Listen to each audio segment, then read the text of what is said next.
Hare Krishna, Krishna Krishna, Hare Hare,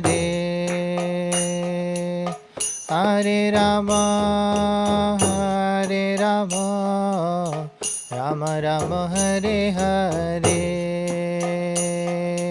Hare Krishna, Hare Krishna, Krishna Krishna, Hare Hare,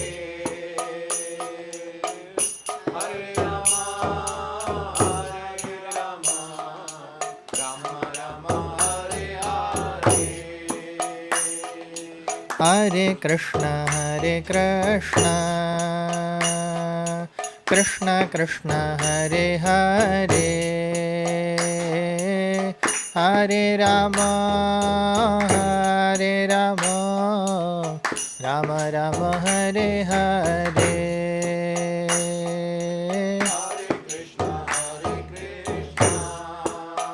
Krishna Krishna, Hare Hare, Hare Rama, Hare Rama, Rama Rama, Hare Hare, Hare Krishna, Krishna Krishna, Hare Hare, Hare Rama, Hare Rama, Rama Rama, Hare Hare, Hare Krishna, Krishna Krishna, Hare Hare, Hare Rama, Hare Rama, Rama Rama, Hare Hare, Hare Krishna, Krishna Krishna, Hare Hare, Hare Rama, Hare Rama, Rama Rama, Hare Hare, Hare Krishna, Krishna Krishna, Hare Hare, Hare Rama, Hare Rama, Rama Rama, Hare Hare, Hare Krishna, Krishna Krishna, Hare Hare, Hare Rama, Hare Rama, Rama Rama, Hare Hare, Hare Krishna, Krishna Krishna, Hare Hare, Hare Rama, Hare Rama, Rama Rama, Hare Hare, Hare Krishna, Krishna Krishna, Hare Hare, Hare Rama, Hare Rama, Rama Rama, Hare Hare, Hare Krishna, Krishna Krishna, Hare Hare, Hare Rama, Hare Rama, Rama Rama, Hare Hare, Oh Hare Krishna, Krishna Krishna, Hare Hare, Hare Rama, Hare Rama, Rama Rama, Hare Hare, Hare Krishna,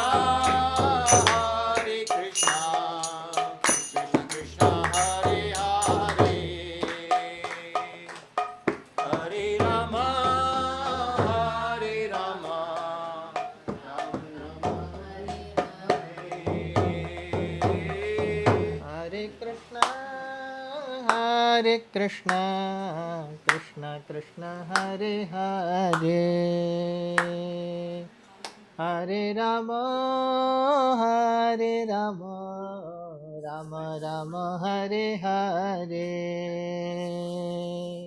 Hare Krishna, Krishna Krishna, Hare Hare, Hare Rama, Rama Rama, Hare Hare. Hare Krishna, Krishna Krishna, Hare Hare, Hare Rama, Rama Rama, Hare Hare. Hare Krishna, Krishna Krishna, Hare Hare, Hare Rama, Rama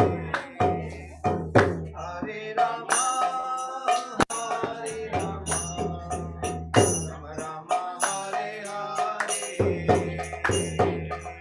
Hare Krishna, Krishna Krishna, Hare Hare, Hare Ram, Ram Ram, Hare Hare.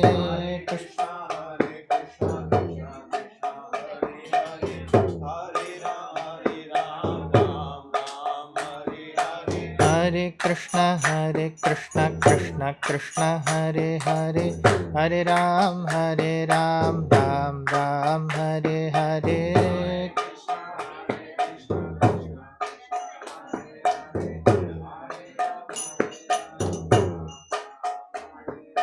Hare Krishna, Krishna Krishna, Hare Hare, Hare Ram, Ram Hare Hare.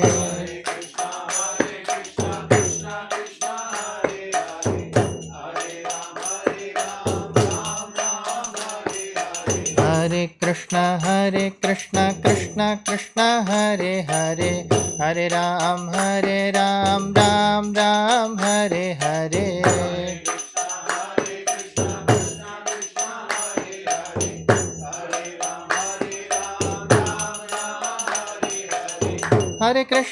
Hare Krishna, Krishna Krishna, Hare Hare, Hare Rama,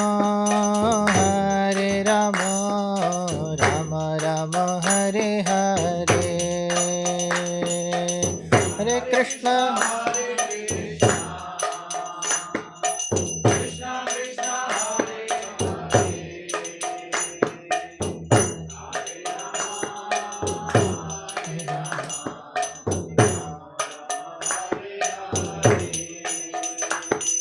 Hare Krishna, Hare Krishna, Krishna Krishna, Hare Hare, Hare Rama, Rama Rama, Hare Hare.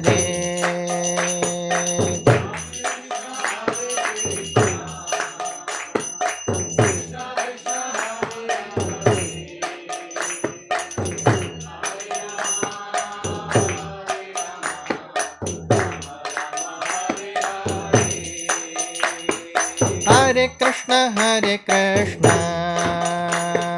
Krishna Krishna, Hare Hare, Hare Rama, Rama Rama, Hare Hare.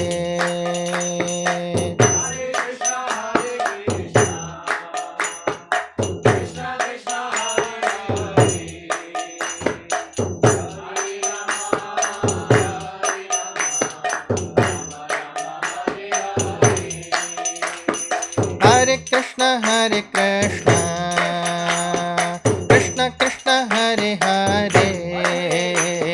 Hare Rama, Rama Rama, Hare Hare.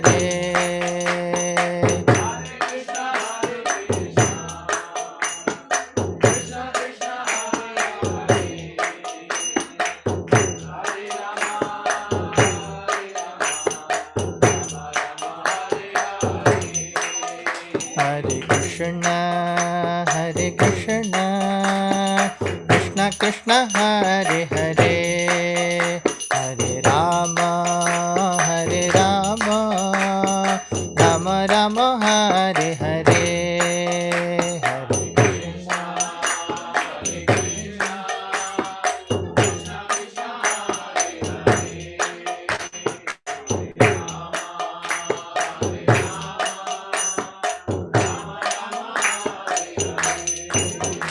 Hare Krishna, Hare Krishna, Krishna Krishna Hare Hare, Hare Rama, Hare Rama, Rama Rama Hare Hare. Hare Krishna, Hare Krishna, Krishna Krishna,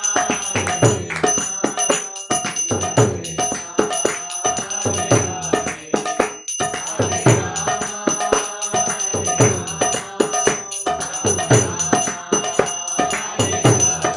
Hare Hare Krishna, Hare Krishna, Krishna Krishna, Hare Hare, Hare Rama, Hare Rama, Rama Rama, Hare Hare.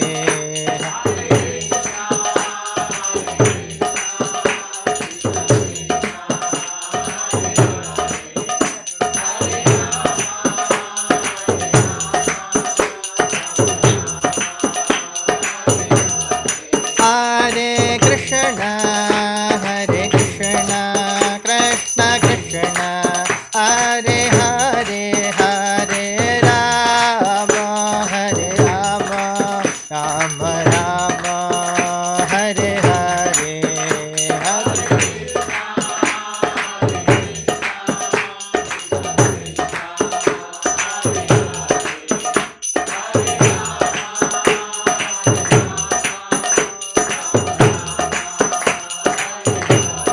Jayo Radha Madan Mohan Radha Madan Mohan Radhe Radhe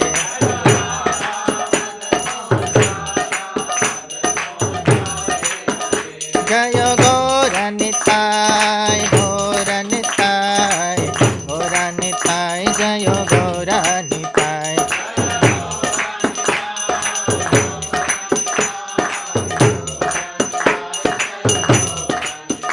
Jayo Jayo Prabhupada Prabhupada Prabhupada Jaya Jayo Prabhupada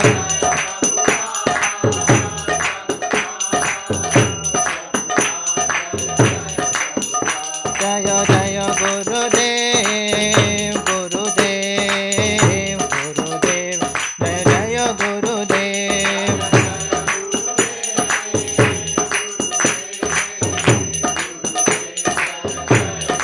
Nitai Gaura Hari Bol Hari Bol Hari Bol Nitai Gaura Hari Bol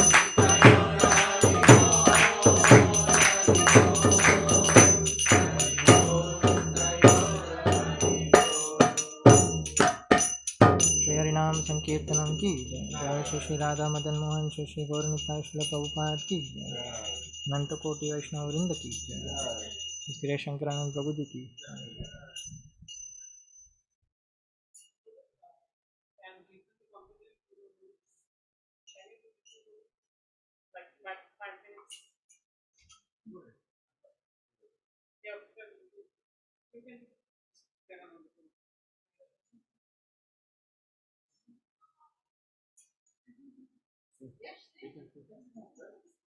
Yes.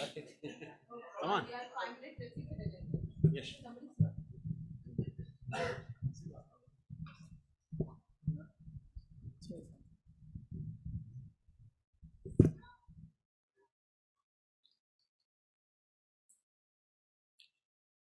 Hare Krishna, Hare Krishna, Krishna Krishna, Hare Hare, Hare Rama, Hare Rama, Rama Rama, Hare Hare, Hare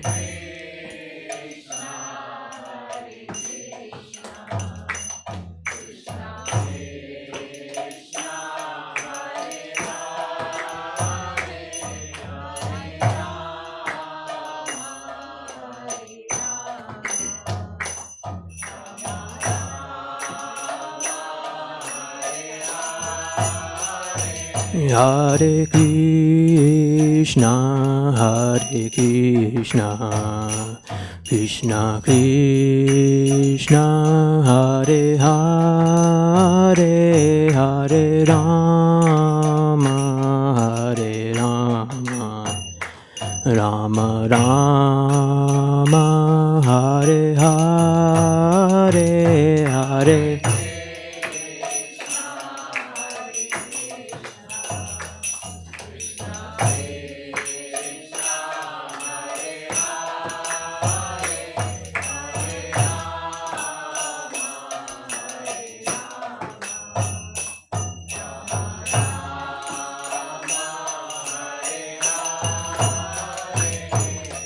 Hare Krishna, Hare Krishna, Krishna Krishna, Hare Hare, Hare Rama, Hare Rama, Rama Rama, Hare Hare.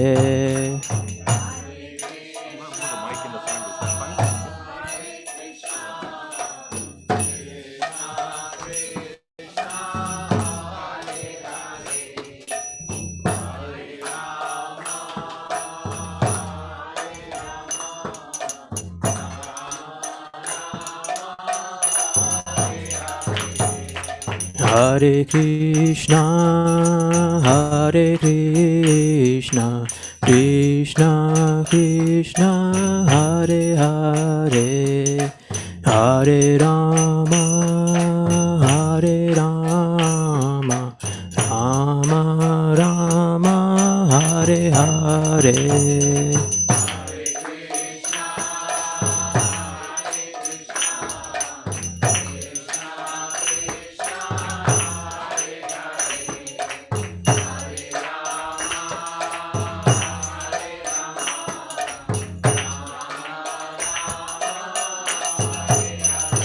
Hare Krishna, Hare Krishna, Krishna Krishna, Hare Hare, Hare Rama, Hare Rama, Rama Rama, Hare Hare, Hare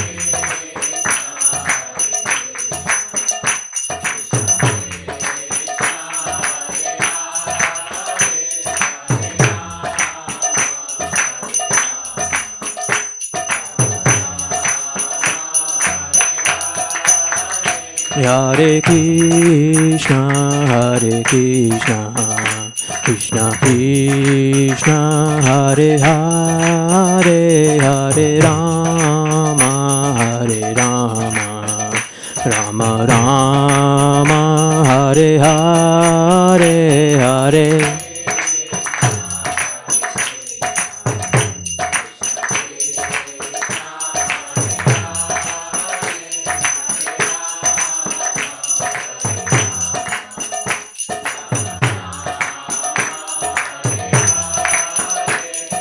Hare Krishna, Hare Krishna, Krishna Krishna, Hare Hare, Hare Rama, Hare Rama, Rama Rama, Hare Hare.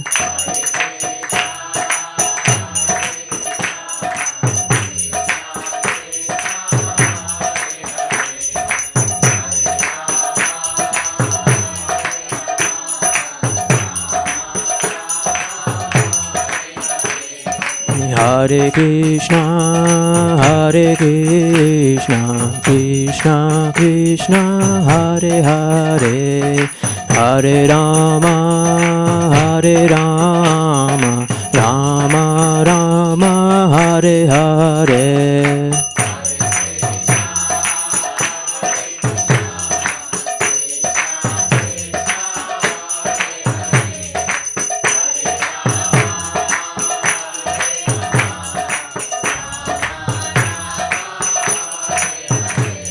Hare Krishna Krishna Krishna Hare Hare Hare Rama Rama Rama Hare Hare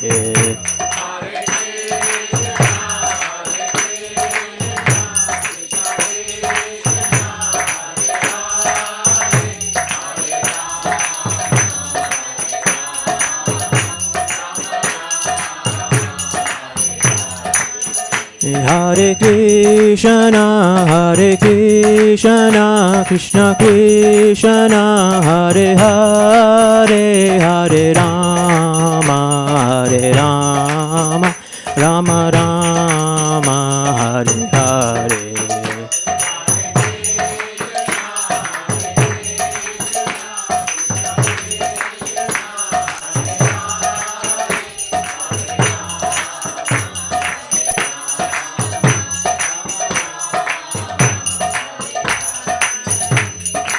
Hare Krishna Krishna Krishna Hare Hare Hare Rama Rama Rama Hare Hare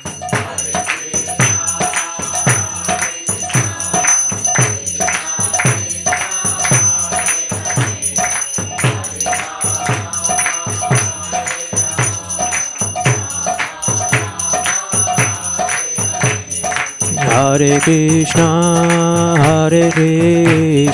Krishna Krishna Hare Hare Hare Rama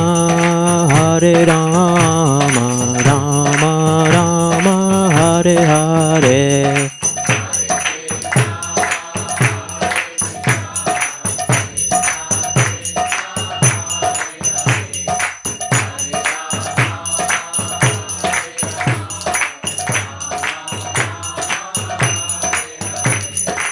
Hare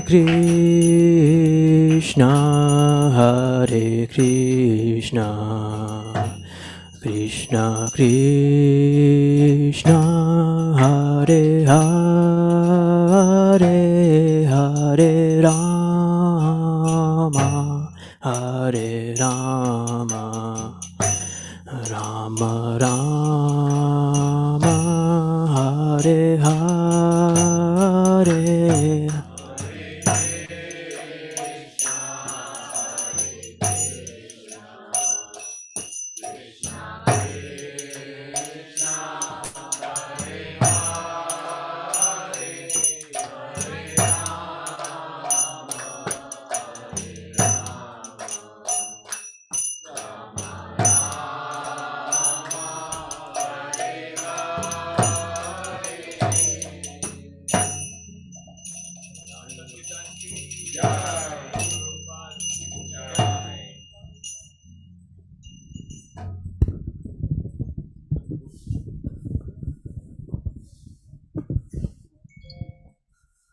Hare Krishna, devotees. Thank you for joining tonight.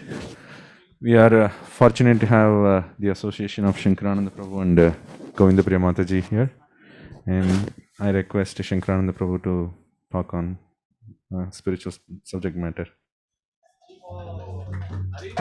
Let's welcome Shankaranand Prabhu by chanting Haribol 3 times. Haribol! Haribol! Haribol!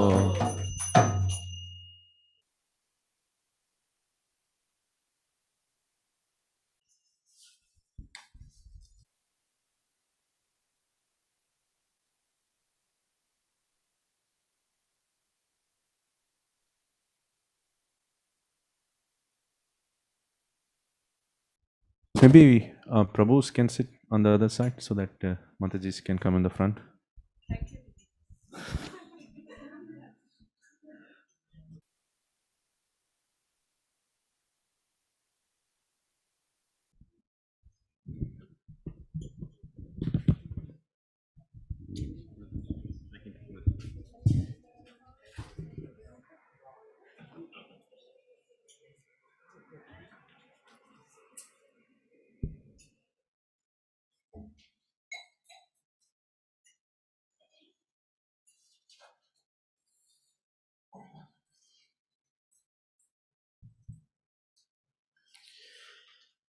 Jaya Radha Madhava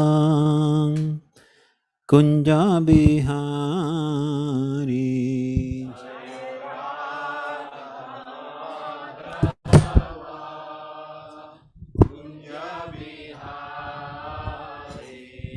Jaya Radha Madhava Kunja Bihari.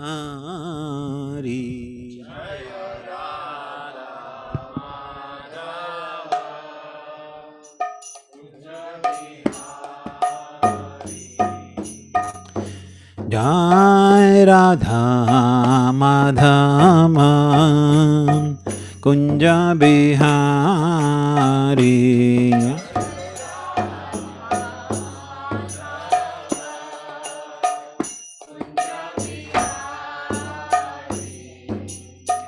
Gopi Janavallabha Girivardhari Jaya.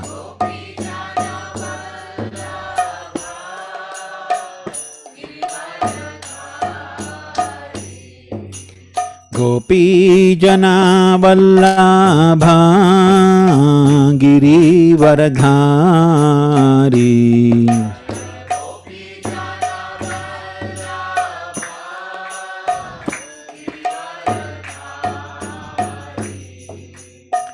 Yashodanandana Brajajana Ranjana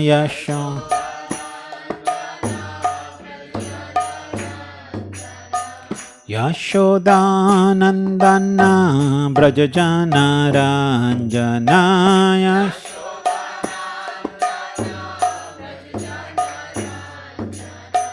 Yashodanandana Brajajana Ranjana.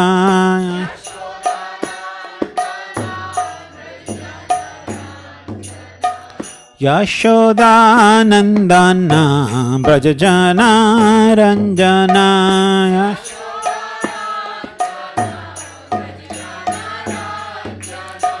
Yashodanandana Brajajana Ranjana.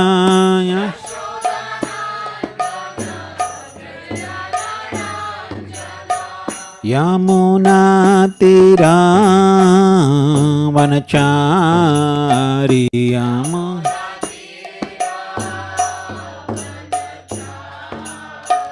Yamuna Tira Vanachari.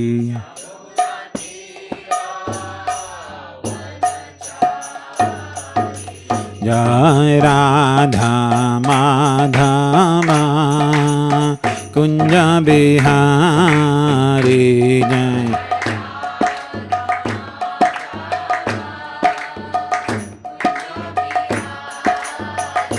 Jai Radha Madhava Kunja Bihari.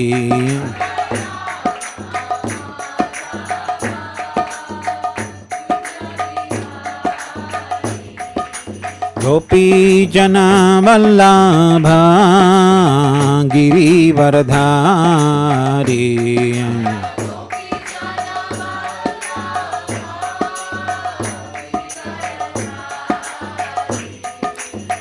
Gopi Janavallabha Girivardhari.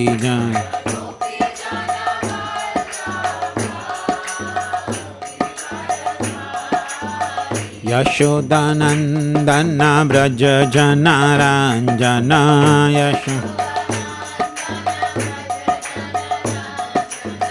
Yashodanandana Brajajana Ranjana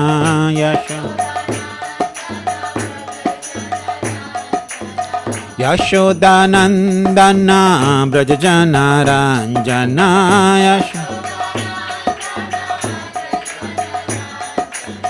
Yashodanandana Brajajana Ranjana.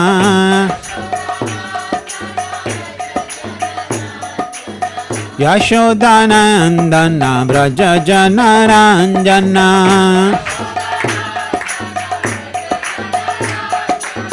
यशोदानन्दना व्रजजनरञ्जना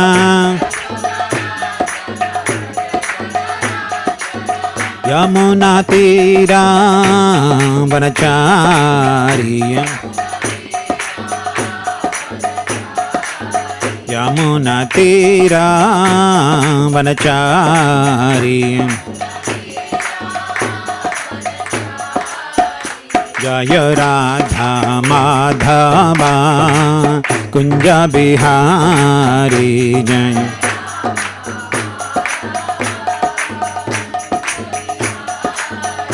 जय राधा माधवा कुंज बिहारी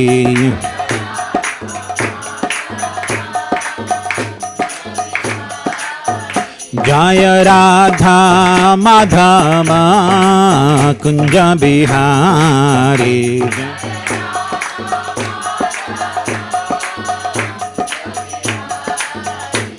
जय राधा माधवा कुंज बिहारी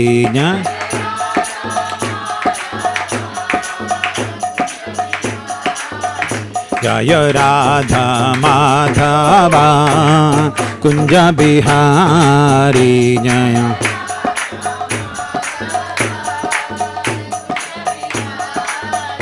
जय राधा माधवा कुंज बिहारी जय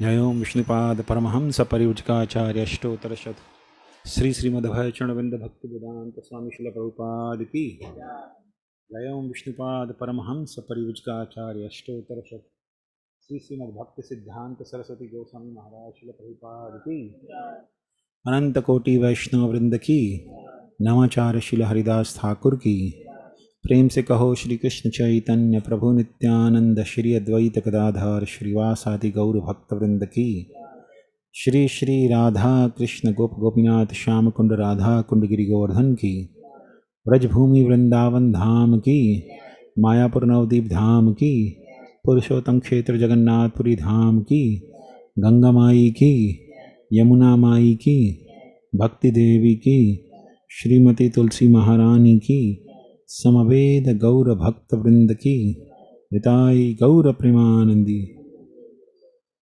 all glories to assembled devotees all glories to assembled devotees all glories to assembled devotees all glories to Shri Guru and Gauranga.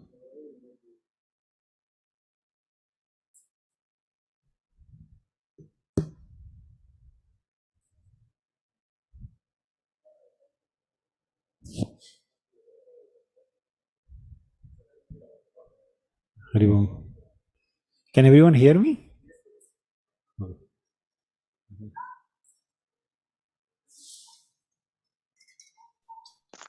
Yes, Prabhuji.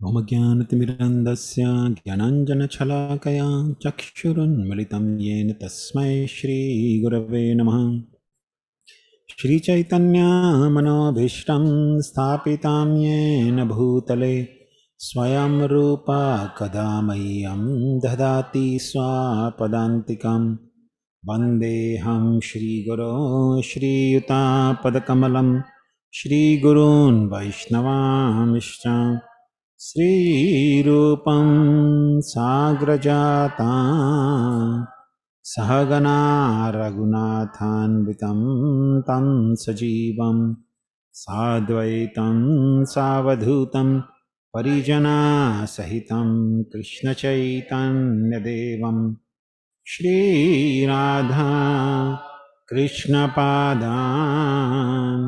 सहगना Lalita श्रीविशाखान्वितांश्च हे कृष्णा करुणा सिन्धो दीनबन्धो जगत्पते गोपेशा गोपिकान्ता राधाकान्ता नमोऽस्तुते तप्तकाञ्चना गौराङ्गी राधे वृन्दावनेश्वरी वृषभानुसुते देवी नमामि हरिप्रिये वाञ्छाकल्पतरुभ्यश्च कृपा सिन्धुभ्य एव च पतितानां पावनेभ्यो वैष्णवेभ्यो नमो नमः। श्रीकृष्ण चैतन्य प्रभु नित्यानंद श्री अद्वैता गदाधर श्रीवासदि गौर भक्तवृंद हरे कृष्णा कृष्णा कृष्णा हरे हरे हरे राम राम राम हरे हरे। हरे Krishna. Thank you very much, all the devotees, for for giving us an opportunity to have all of your association. It is such a pleasure to be always in all of your association. Yeah. Yeah.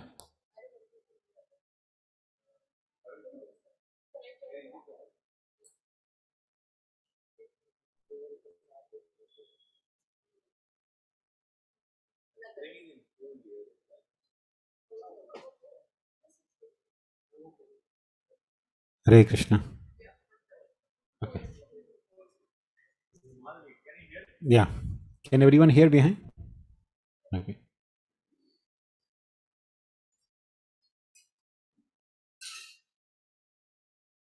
So thank you very much, Anil Prabhu, for opening your home to all of us. You and Mataji took a lot of trouble to open your home and make arrangement for everyone to be here. And also all the devotees, of course, Vijay Prabhu and everyone else who have made arrangement. And also welcome Anand Baldev Prabhu and Jagannath Ji Mataji and Yash for driving all the way from Sacramento.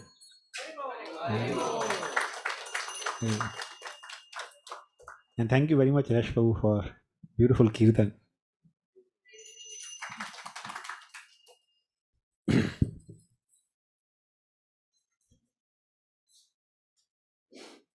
Krishna, Lord Krishna says in Bhagavad Gita, Bhumi apanalo vayu kham mano buddhir evacha ahankar iti yamme bhinna prakriti rashtada. This material energy, which is consisting of earth, water, fire, air, ether, mind, intelligence, and ego, is my separated energy. So, this material energy responsible for the living entity's bewilderment. In fact, the bewilderment begins from ego, or more precisely, false ego.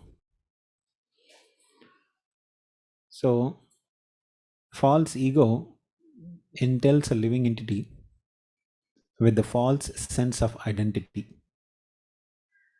The living entity being spiritual, Satchidananda, when covered by the false ego, starts identifying itself with the matter or material body. And once the living entity is bewildered by this false ego, that false ego actually uh, makes the living entity further bewildered and aggravates the desires for enjoyment. It is only because of this false ego that the living entity is continuing transmigration into 8.4 million species of life for the purpose of enjoyment, seeking enjoyment in different ways.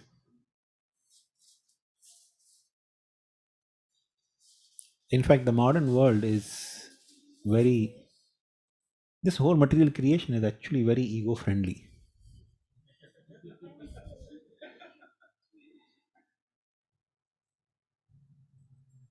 Two things, ego friendly and eco friendly. Right? So this world is actually ego friendly. What it actually means is that in this world, it is so natural and so comfortable for living entity to behave out of false ego, identifying itself with this body, work for the body, and work for the sense enjoyment. It is so natural.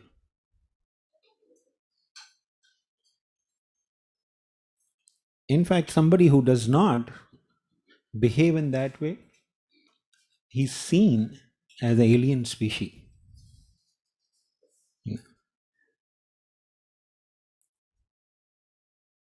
On the other hand, eco-friendly is the word eco, ecology, right? Last few years, because especially 2.5 years, because of the pandemic, we have been at home, right? So I had opportunity to do some gardening. So plant some seeds and try to work in the garden behind little bit. Small garden, but try to work. You get to see a lot of things which are so much evolving naturally.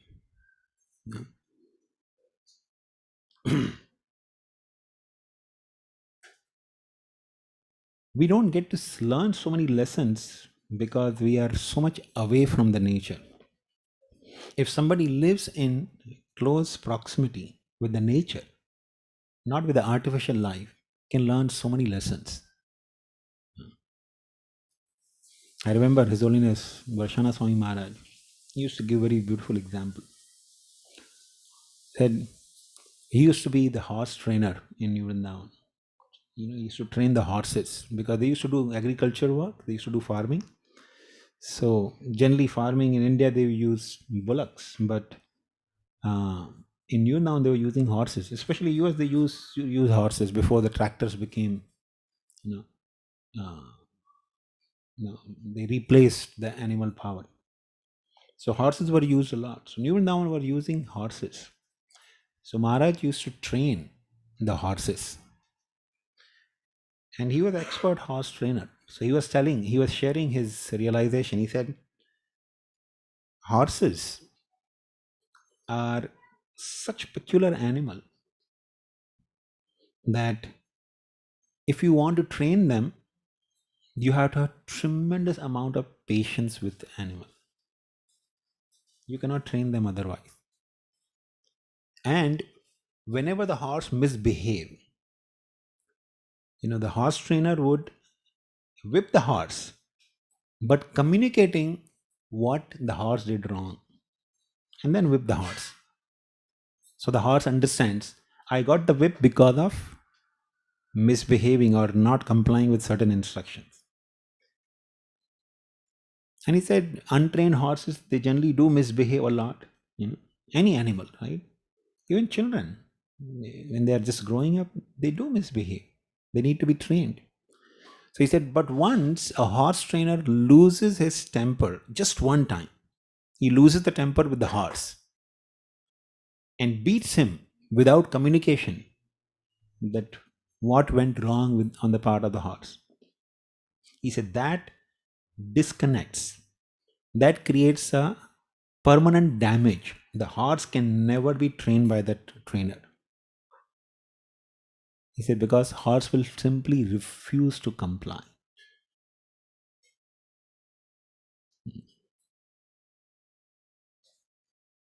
So one has to have tremendous control over one's anger, one's, the emotions. Even if somebody wants to do the simple task of training the horse. Nowadays, but Maharaj was telling, on the contrary, if you want to even use the horse for carriage, right? the horse carriage. You have to train the horse. So a person knows I cannot lose my temper with the horse. I cannot lose my head with the horse. Otherwise, it becomes useless. But that's not the case with the car. If you are angry, just put the accelerator, zoom, and just go. Right? The car will comply. Yeah. If it doesn't, you know, end up an accident, then definitely it'll again comply. But the horse is not going to comply like that. So when we live in nature, we get to see, we get to learn so many lessons, and that actually makes the life very eco-friendly, because you're forced to control your emotions in every way.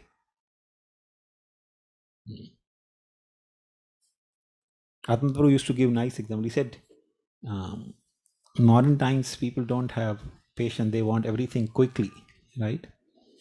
2 minutes Maggie, right? Or 2 minutes idli. They used to have microwave idlis also in some time ago, but now I don't know if they still use it or not. But they used to have 2 minutes idli. So he used to say, just imagine you cook the idli for 20 minutes and you cook the idli for 2 minutes. Is it going to be same? No. When you're cooking the grains for 20 minutes on the steam and you're cooking in 2 minutes, how can you expect the same result? It's not going to be same. You say eating that kind of idli is like eating paper. Newspaper you eat, that is the nutrition value it will have. Just imagine the baby remains in the womb for 9 months. If it comes out in 2 months, is it going to be same? No. So, but the ego-friendly nature is I want everything quickly. Everybody and everything should comply with my enjoying propensity. If they don't, then they don't have any right.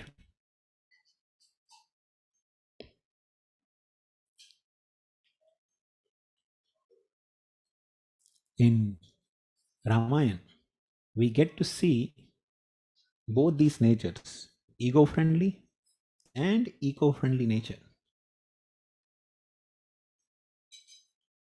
Lanka is a place of ego-friendly atmosphere, and Ayodhya is a place of eco-friendly atmosphere. Although, just for one instance in Ayodhya, when just one person became, carried away by the ego, false sense of enjoyment, my son Bharat should become king. That created so much disturbance in the entire Ayodhya. Not just, one person. It was not just Kaikai who suffered because of behaving out of false ego. The whole family, the whole royal family, and in fact, everyone in Ayodhya suffered. Ramayana actually describes, and His Holiness Radha Govind Maharaj was actually narrating so beautifully. He said, when Lord Ramchandra was leaving home, along with Lakshman and Mother Sita, all the people in Ayodhya wanted to leave homes and go behind Lord Ramchandra. In fact, so when people were leaving behind Lord Ramchandra, somebody in the family said, oh, if all of us will go, who will take care of the home? So somebody should stay behind the home. So the owner of the home said, do one thing, let's set the fire on the home. Because the home's attachment is hindering our following Lord Ramchandra. So let's burn the home and go behind Lord. So we'll have no attachment or now. This was the love all the Ayodhya Vasis had for Lord Ramchandra. They were thinking anything that hinders my affection for Lord Ramchandra, let that be burnt away. So it's not that only Kaushalya or Maharaj Dashrath suffered. Entire Ayodhya suffered. But in Lanka, you see, everybody is so much infatuated with false ego. And the center of everyone's life is Ravan, who's like epitome of the false ego.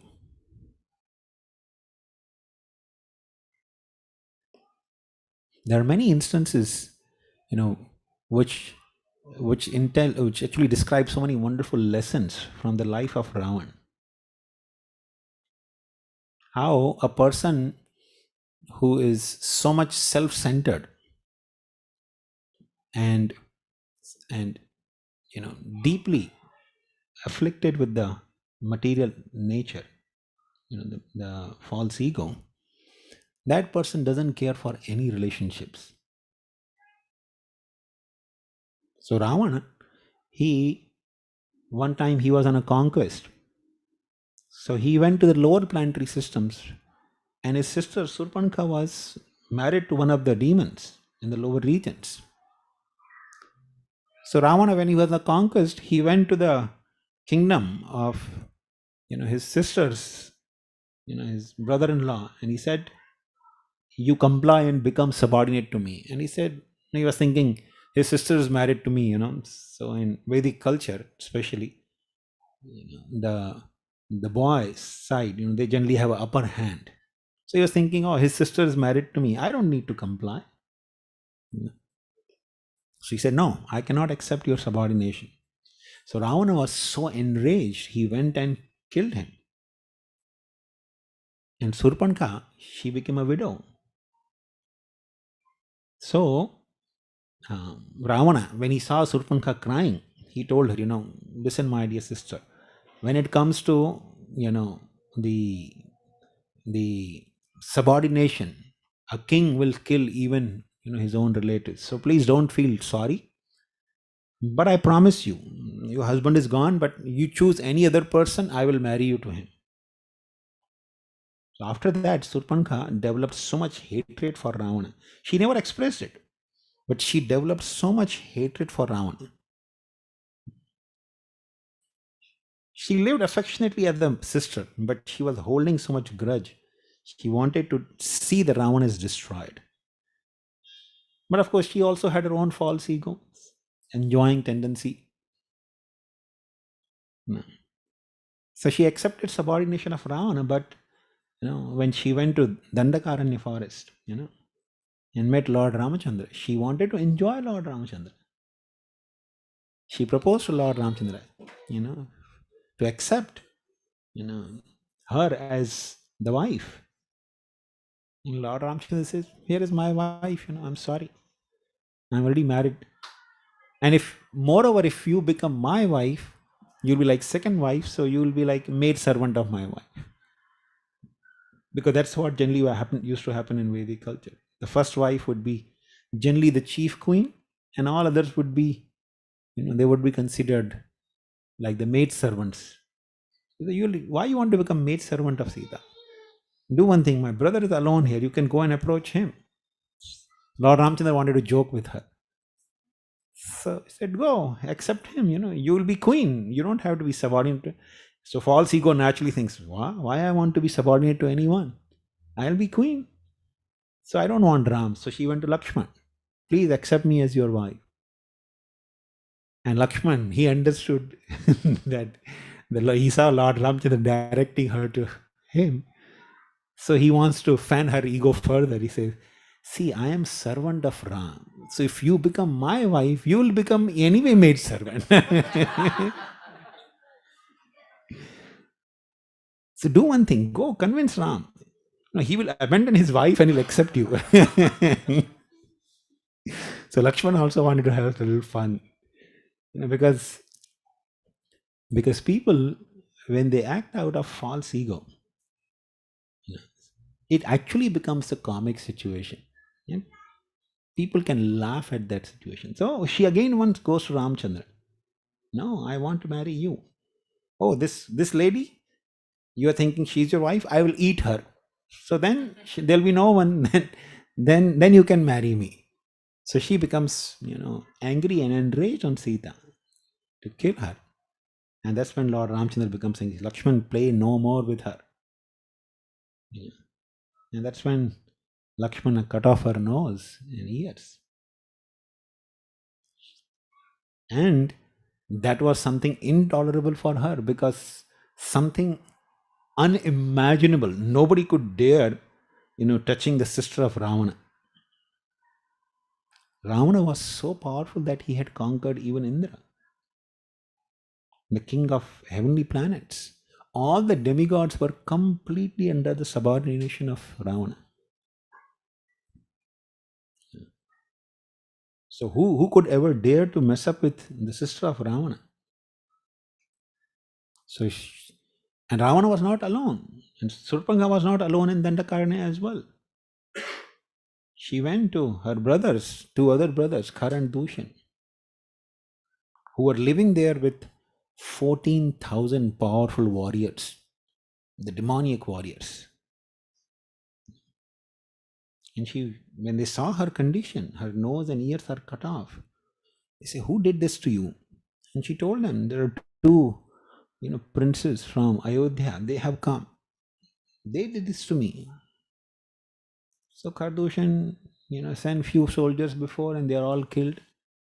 And then she, comes and informs them that, they were killed. So Kardushan come with all the 14,000, demoniac soldiers. And of course, Lord Ramachandra very easily, killed all of them single-handedly. Lakshman didn't even come. Lakshman was protecting Sita in a cave. And Lord Ramachandra single-handedly killed all the 14,000 demons, headed by Karan Dushan. But one of the commander of the army, his name was Akampan, he somehow that escaped, and he ran to Lanka to inform Ravana, because he saw all the soldiers were killed. So he went to Lanka and he told Ravana in the court, in the royal court, he actually assembled. He told the Ravana, "My dear king, all your soldiers, including your brothers Khara and Dushan, they were all killed. The two princes have come from Ayodhya. They killed all your soldiers." So Ravana became so angry. Who dares to kill, my soldiers? Janasthana is my territory. How can anyone take away that? So Akampan says, please promise that you will not kill me, because a person, when he becomes very angry like Ravana, he becomes angry. He could even kill Akampan. That how can you just run away from there? You should have killed them. He says, please give me benediction that you will not kill me. He said, okay, I will not kill you. So then he narrates that these are two princes who have been banished. Ram has been banished from his own kingdom. And he's accompanied by a beautiful wife. I think you should go and kidnap her. So you are the first person who sowed the seed in Ravana's heart that he should go and kidnap Sita. Because Akampan knew, because he had run away from the battle, so Ravana is not going to value him very much. But he knew that Ravana was a very lusty person. Wherever he went on the conquest, he would just kidnap the beautiful ladies from there and bring them to his palace. So he knew that he's a very lusty person. If I give him some idea to fulfill his lusty pursuits, he'll probably become happy with me. So he said, you should kidnap Sita. She's a very beautiful lady. In fact, all the queens that you have in your palace, they will become insignificant in the presence of Sita. So Ravana became immediately, okay, I will go. I'll take revenge from Ram by kidnapping Sita. So immediately he goes to, seashore where, his uncle Marich was living. And he goes and narrates to Marich that Marich, in Dandakarana, there are two princes from Ayodhya. They have come and they killed my soldiers. They have committed offense. Without any cause, they actually killed my soldiers, so they deserve to be punished. So I've decided to kidnap his wife. And as soon as Marich heard this, he became so fearful. He said, my dear, he started telling Ravana, because Ravana was his kind of nephew. So he said, my dear Ravana, which enemy of yours has suggested you this kind of deed? I think somebody doesn't like your comfort, doesn't like to see you being situated, so well and enjoying the opulences. Anyone who gives you such advice is simply your determined enemy in the garb of a friend. Because Ram, he is like a mad elephant.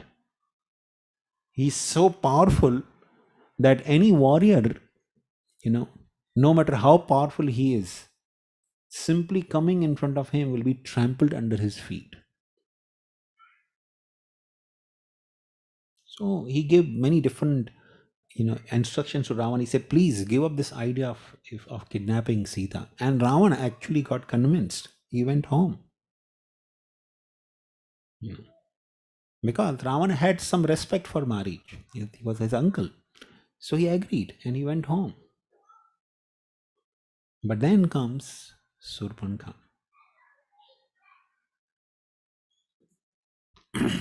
And Surpanka was anyway holding so much grudge. But now she was hurt by Ram and Lakshman. So she thought these are the two people who saw Ram single handedly killed 14,000 demons. So she thought he would be the appropriate person to kill Ravana.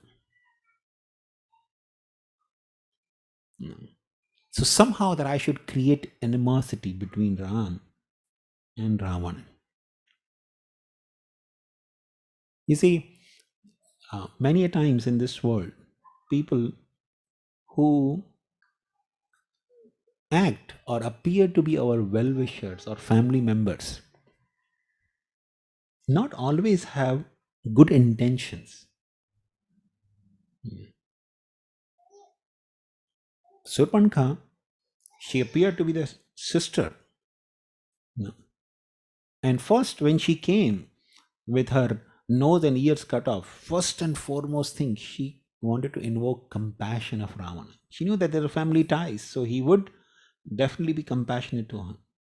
But at the same time, she wanted to enrage him and create some fear also in his heart. So she said, my dear brother, my dear king, you are sitting so comfortably here. You don't even know what kind of calamity is befalling on you. You have to create fear. Right? Calamity is falling on you. You are the king. You don't even know. You should have known this before. That there are, two princes who have come from Ayodhya. They have killed all your soldiers, including Karan Dushan. They have been killed.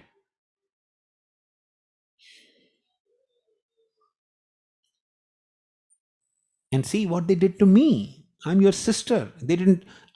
I told them that I'm your sister, and still they cut off my nose and ears.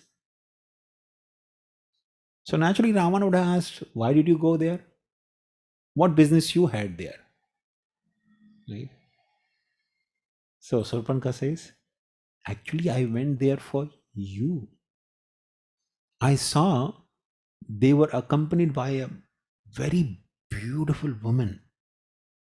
In fact, she is a Stri Ratna.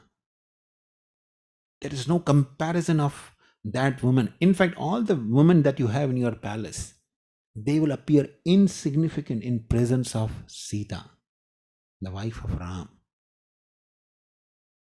When I saw that beautiful woman, I wanted to bring her for you as a gift. Because you are the best person. You deserve her to enjoy her. And in this way, she was, what do you call, bringing the false pride and the false ego within Ravana. The enjoying mentality is easily fanned by this false ego. So she fanned that enjoying mentality. Ravana least cared that my sister was, her nose and ears. He had killed her husband. So people who are actually very much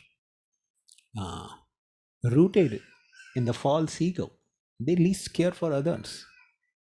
Any relationship, sometimes they may, diplomatically patch up with the relationships, but they least care about the relationships. Their center is, I should be enjoying. Everybody should be serving me. So Surpanka simply fanned that propensity, aggravating his false ego. And Ravana, being chastised by Surpanka and his her descriptions of Mother Sita actually made Ravana very lusty. And he wanted to go and kidnap Sita. So again he went to Marich. And this time he went with a determination. So Marich, he said, my dear Ravana, you so quickly have come to meet me again. I hope everything is all right. Tell me, what brings you here again? And he says, Marich, not only Ram and Lakshman, they have killed my soldiers. They even, cut off the nose and ears of my sister. Now he's showing that as if he cares for that, So I said, therefore they need to be punished. So if they need to be punished, then you should go and fight with them. No, I want to kidnap Sita. Because by that Ram will die. Ram will die in separation from her. And Marich was, shocked. He started narrating his own experiences. He had a couple of experiences with Ram. Now, he said, my dear Ravana, listen, I used to always trouble the sages in Dandakaranya. In fact, I lived in Dandakaranya as one of your loyal and faithful servant. No, I only survived on eating flesh and drinking blood. And I would capture the sages, kill them, eat their flesh and drink their blood. That's how I survived. And sages were so much fearful of me. None of the Brahmanas or people who follow the Vedic culture wanted to live in Dandakaranya. No. So, I was practically fearless and I used to go and destroy the yajnas, performances of the sages.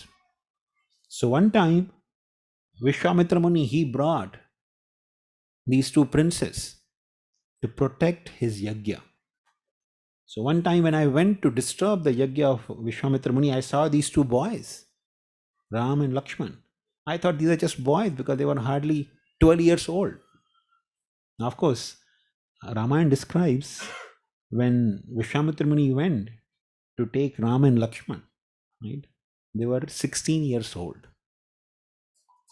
Now, because the conversation, Dasharath Maharaj says to Vishwamitra Muni, my boy Ram is only 16-year-old, So how do you think, he'll be able to kill the demons?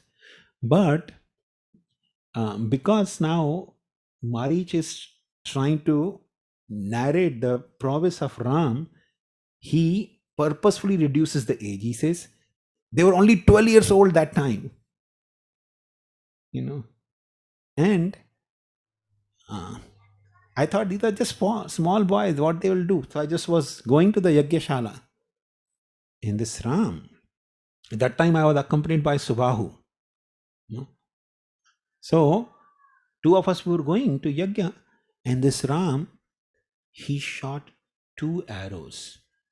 One was fatal, and with another arrow, he didn't want it to kill me.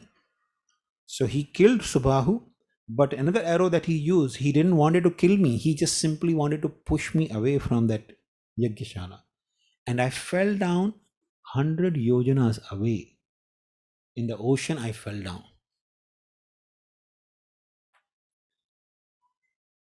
And he said, after that, I developed a lot of anger on Ram.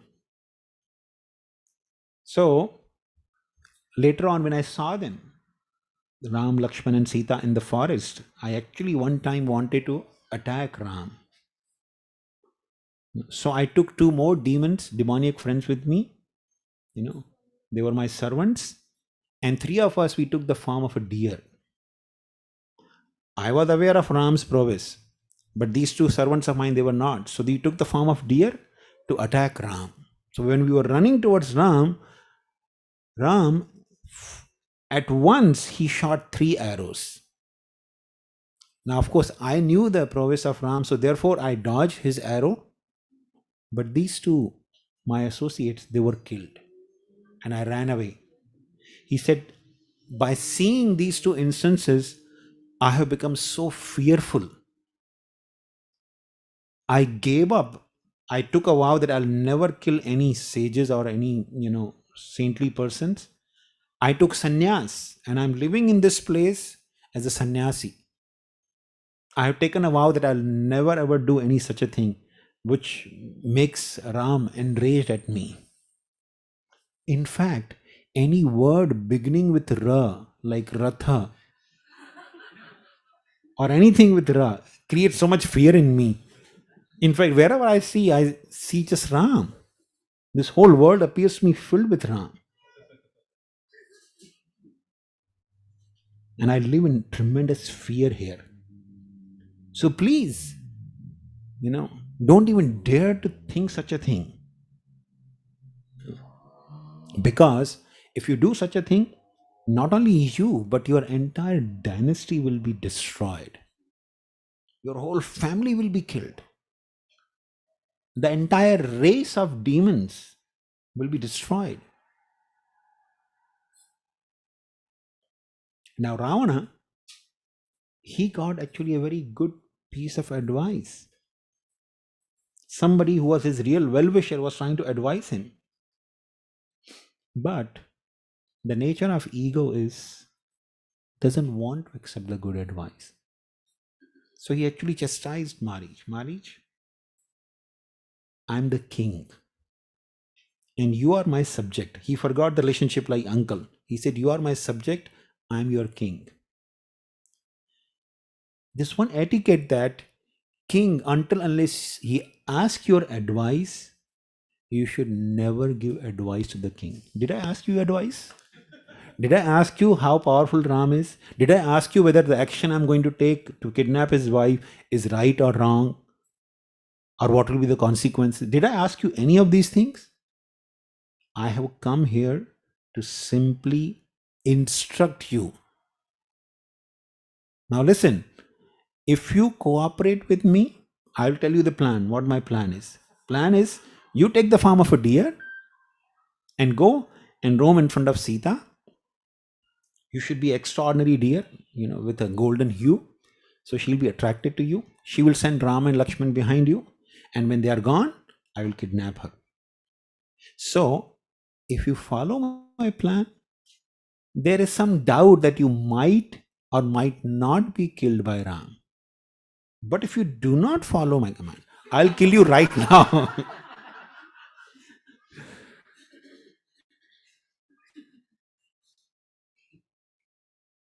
And Marich, because he had been thinking of Ram, his heart was actually very much purified.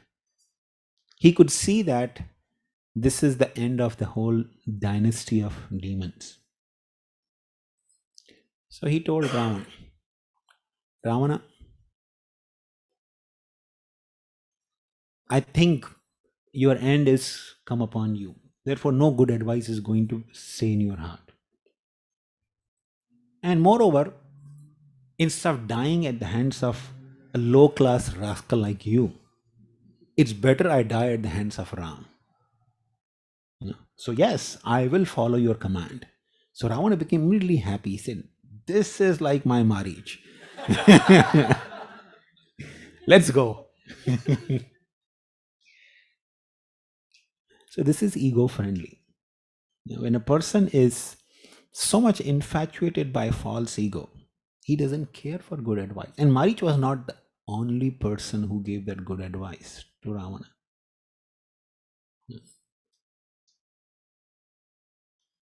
His wife, Mandodari, she advised Ravana, my dear Lord, if you think that you should take revenge from Ram, then go and fight with him. And even if you want his wife, then kill him and bring Sita.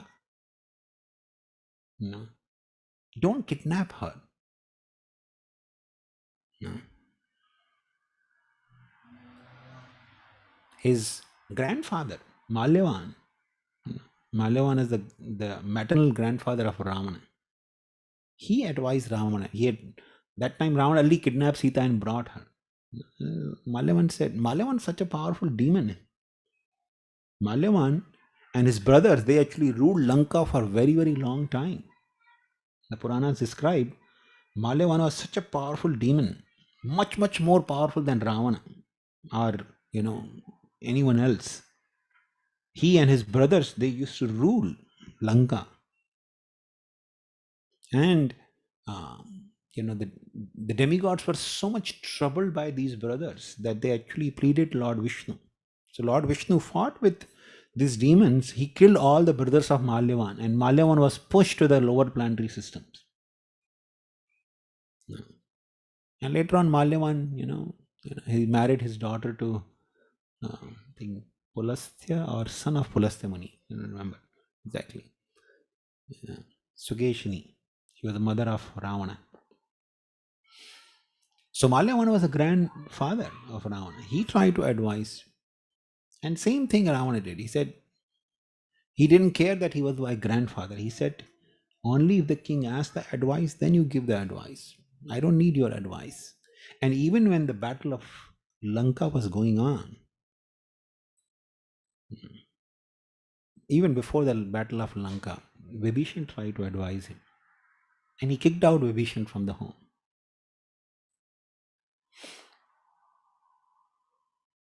And in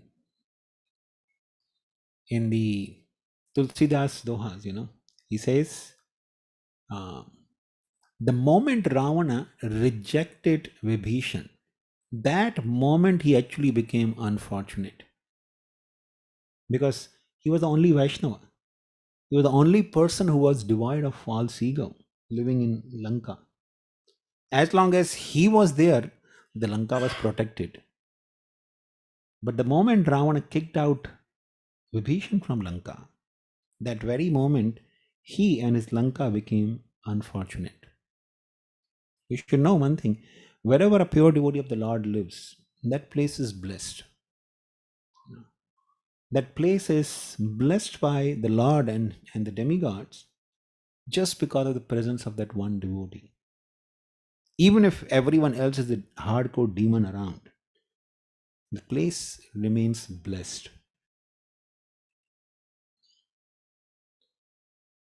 Srila Prabhupada would sometimes, face this criticism from people that, oh, you people are like parasites.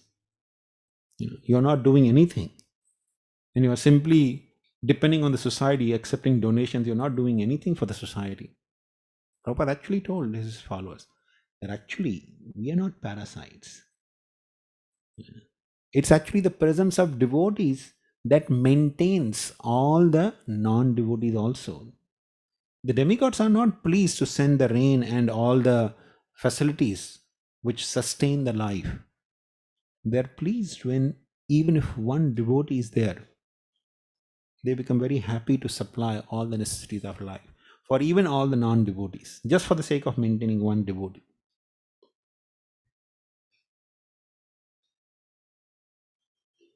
And when Vibhishan was kicked out, the battle of Lanka started.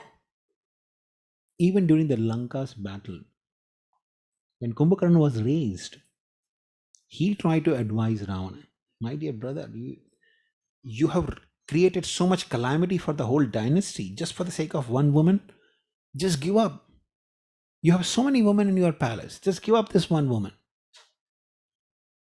But the ego does not let the person take good advice. So he lost his brother. Kumbhakarna was such a well-wisher of Ravana. you know. And what to speak of Kumbhakarna? Ravana lost his sons. Akshay Kumar was killed by Hanuman when Hanuman came to visit Lanka. And uh, finally, Indrajit, he realized during the battle of Lanka, having battle with Lakshman, he realized that I'm going to be killed because he wanted to perform certain yajna, which was disturbed by Lakshman. So he realized that I'm going to be killed. So he went to Ravana. He said, "My dear father, I know you're not going to give up your obstinacy. You're not going to give up Sita. But I have just one simple request to you. I'm going to go now for battle. I'm not going to withdraw.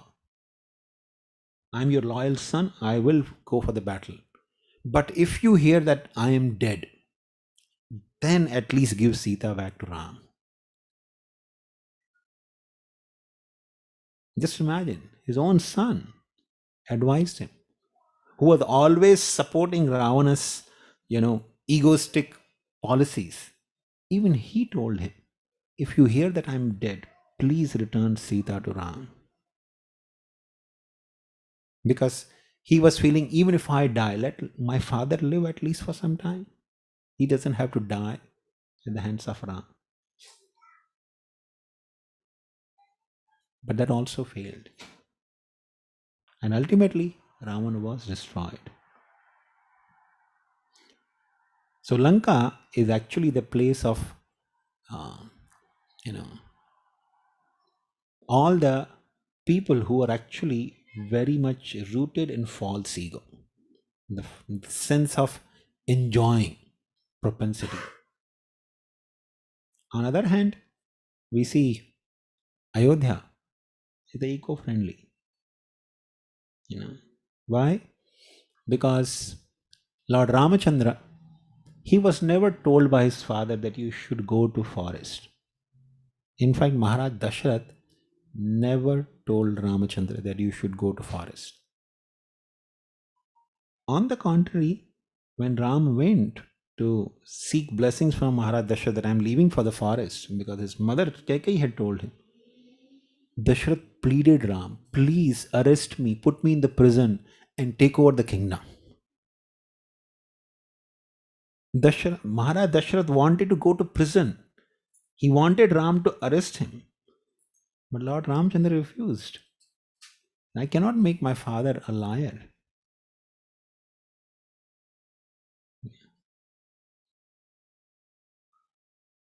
And not only he went to forest, Lakshman followed him, Mother Sita followed him. And when Bharat heard it, he also wanted to go and live in the forest. He not only corrected the fault of his mother, he made her realize what she did, but he went to forest to bring Ram back. And the way His Holiness Radha Govind Maharaj was narrating this whole beautiful pastime, he said, Bharat was, when he was going to forest to bring Ram, he was thinking, my brother Ram has gone through this path in the forest, So how can I walk behind that path? I should go on my head. My head should be touching these footprints of Ram.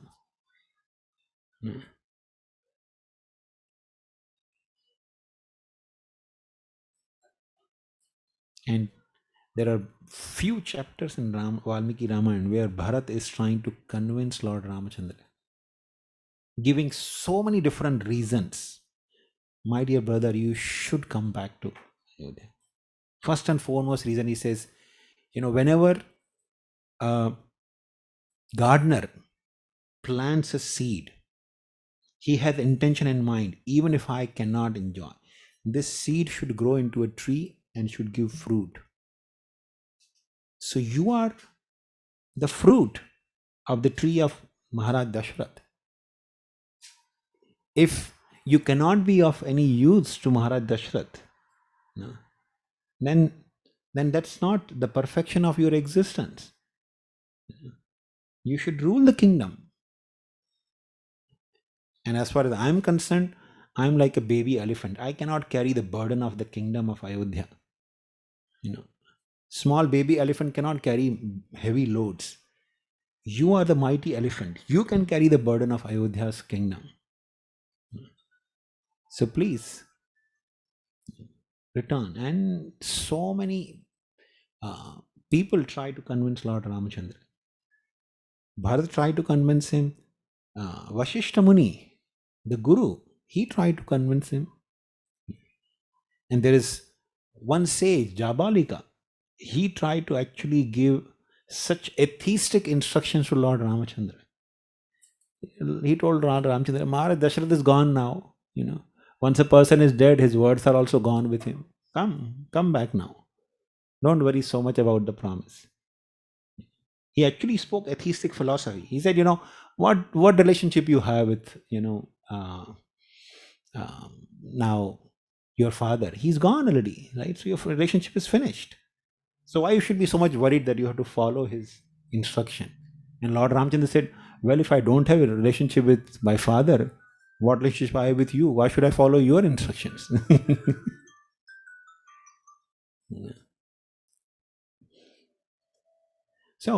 So many opportunities were there for Lord Ramchandra to say.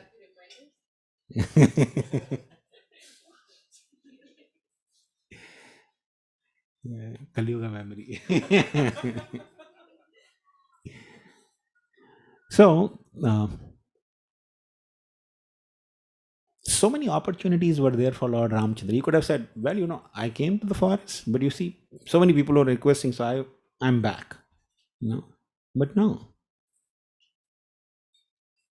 Because Lord Ramachandra, of course, who was performing Leela of the intention was to kill Ravana and all the demonic soldiers of Ravana. At the same time, Lord Ramachandra wanted to teach so many beautiful lessons. Now, you see, in ecology, any fruit or anything takes time. You plant a seed, it takes time. You have to keep nurturing. I remember almost a year ago, there was one devotee from Folsom, Radhakrishna Prabhu. He brought 2 roots of lily flowers. Actually, he brought one time and I tried to plant, they all died. But next time he brought, so I again planted in the 2 pots. And I had been watering. Lily means it has to be filled with water, always in the mud, right? So there are 2 pots I had kept because summertime, how hot it gets, especially in Sacramento, is much more hot. So water will evaporate, it will disappear. So you have to keep pouring water, so much water you have to keep pouring. And after 1 year, I saw, just few days ago, I saw just one lily, beautiful lily coming up. Takes a lot of patience. Right? If anything want to be eco-friendly, it takes a lot of effort and patience. So Lord Ramachandra went to the forest for 14 years. And what that separation of 14 years did to all the Ayodhya-vasis. And Bharat, he especially told Lord Ramachandra, I cannot bear separation from you, my dear brother. I will follow your instruction and manage the affairs of Ayodhya, but only for 14 years. After 14 years, if you delay even for 1 day, I will not be able to survive. So you will hear the news of Bharat's death. And Bharat promised this. And Lord Ramachandra knew that if he's delayed even for 1 day, Bharat will not be able to bear the separation. No. So that 14 years separation actually nurtured the love and affection between Ayodhya-vasis, all the Ayodhya-vasis and Lord Ramachandra. They actually, eagerly, desperately waiting for return of Lord Ramchandra. So, um, eco-friendly and ego-friendly. Ego-friendly atmosphere simply torments the heart. It actually makes heart more and more agitated. It it creates bitterness in relationships. Even if apparently there are so-called loving relationships, it's only based on selfish exploitation. But in eco-friendly atmosphere, there is real love and nurturing of all the relationships.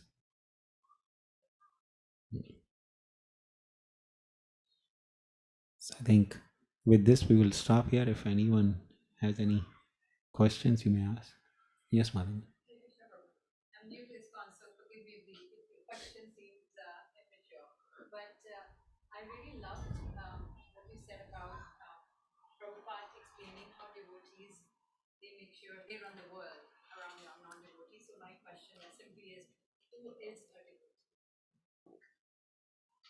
Who is a devotee? Well, similar question can be answered from so many different ways, different angles. But in simple way, anyone who is chanting the name of Krishna is a devotee. Anyway, if a person has uttered the name of Krishna and is chanting the name of Krishna, is actually a devotee. Now, that's one level of devotee. There's different levels of course, devotees also. So that's a level of a devotee. Anyone who's chanting Hare Krishna, he is to be regarded as a devotee. He should be respected. But there are also persons who simply by seeing can inspire others to take to the process of Krishna consciousness, to worship Krishna, to chant Krishna's holy names. These are called first class devotees, or the pure devotees of the Lord. They, even simply by seeing them, people feel inspired to worship Krishna, to chant the names of Krishna. Like Srila Prabhupada, wherever he went, he inspired people to chant. And just imagine, coming to Western world, especially to America and Europe, where people had no idea about Krishna. Simply by seeing Srila Prabhupada, seeing Prabhupada chanting Hare Krishna, so many people actually gave up their bad habits and started chanting Hare Krishna. So simply by seeing, somebody inspires others also to worship Krishna. That's also a level of devotees, one kind of devotee. And then there's another kind of devotees who is engaged in inspiring others through the words, through some personal behavior and words. He's trying to inspire others to worship Krishna. So that's also a devotee. But a person who simply has not much understanding of who Krishna is, what Krishna is, but still chants the name of Krishna, is also a devotee. So they are categorized as Kanishta, Madhyama, and Uttama. The three categories of devotees. So Kanishta means a person who's just a beginner. He's just started his journey in Krishna consciousness, becoming a devotee. Madhyama means a person he has done some journey and accomplished something in the terms of conviction and some knowledge, and he is inspiring others also to become devotees. And the Uttama is the one who actually inspires simply by seeing. People feel inspired to chant Krishna's names. Make sense? What are those key milestones? The key milestones, the more details are given in Shrimad Bhagavatam. So neophyte or a Kanishta is the one who is generally, let's say, has very little understanding about who Krishna is, has very little understanding of the philosophy of Bhagavad Gita and Shrimad Bhagavatam, and his faith is also very pliable. That means anyone can change his mind by some strong arguments. Somebody says, like I remember when I was in college, sometime my friends would make fun. I'll sometime tell, "No, let's go to temple." Is it temple? Have you seen God ever? And I used to feel confused. Have I seen really God? If I say yes, I in the temple I see, they'll see this is stone. The stone statue is not God. So, Kanishta means a person, if somebody puts a strong argument, can easily his faith be shaken up. But Madhyama means the person has strong faith, strong conviction. Krishna is the Supreme Lord. Bhagavad Gita is the real wisdom. I need to follow that in my life. But he may not have strong argumentation power to defeat others. If somebody comes with strong arguments, sometime he may be able to answer that, sometime he may not be able to answer that. So that's a Madhyama. But Uttama is a person who can always establish the principles of Bhagavad Gita and Srimad Bhagavatam through logic, through argumentation, through references from the scriptures, or even from the logical perspective. Like Srila Prabhupada, he would just imagine it. It was such an amazing thing. When Prabhupada came to America and Europe, scientists were considered the authority in those days. Everybody was thinking science and scientists are actually like God. And Srila Prabhupada would, with such simple arguments, he defeated all the science and all the scientific communities. Like Srila Prabhupada had one scientist disciple, his name was Bhakti Swarup Damodar Maharaj. So he sometime would represent the other scientists. He said, so Prabhupada, but life can come from the chemicals, because those days that was the big thing. Life is coming because whole body is nothing but chemicals, right? You can analyze all the chemicals in the body. And Prabhupada would simple argument, okay, if I give you all the chemicals which are there in the body, can you create life? Say, no, we cannot create that. Then what is your science? You're claiming yourself to be scientist. Okay, forget about the human life. Can you create a chicken, a small chicken, right? A small chicken that hatches out from the egg. Can you create a small chicken? If I give you all the ingredients which are there in the chicken's body, can you create a chicken? And said, no, we cannot. He said, then this chicken is a better scientist than you, because it's creating so many chickens, right? And just imagine that statement of Srila Prabhupada was such a blow to the ego of scientific community. You're saying that I'm advanced in scientific knowledge, but you cannot even create a small chicken. So chicken is a better scientist than you. So a person who is a pure devotee of the Lord, who is actually Uttama, with simple arguments, he can defeat all the opposition, which is opposing the Vaishnava Siddhanta. Make sense? Hare Krishna. Yes, Prabhu.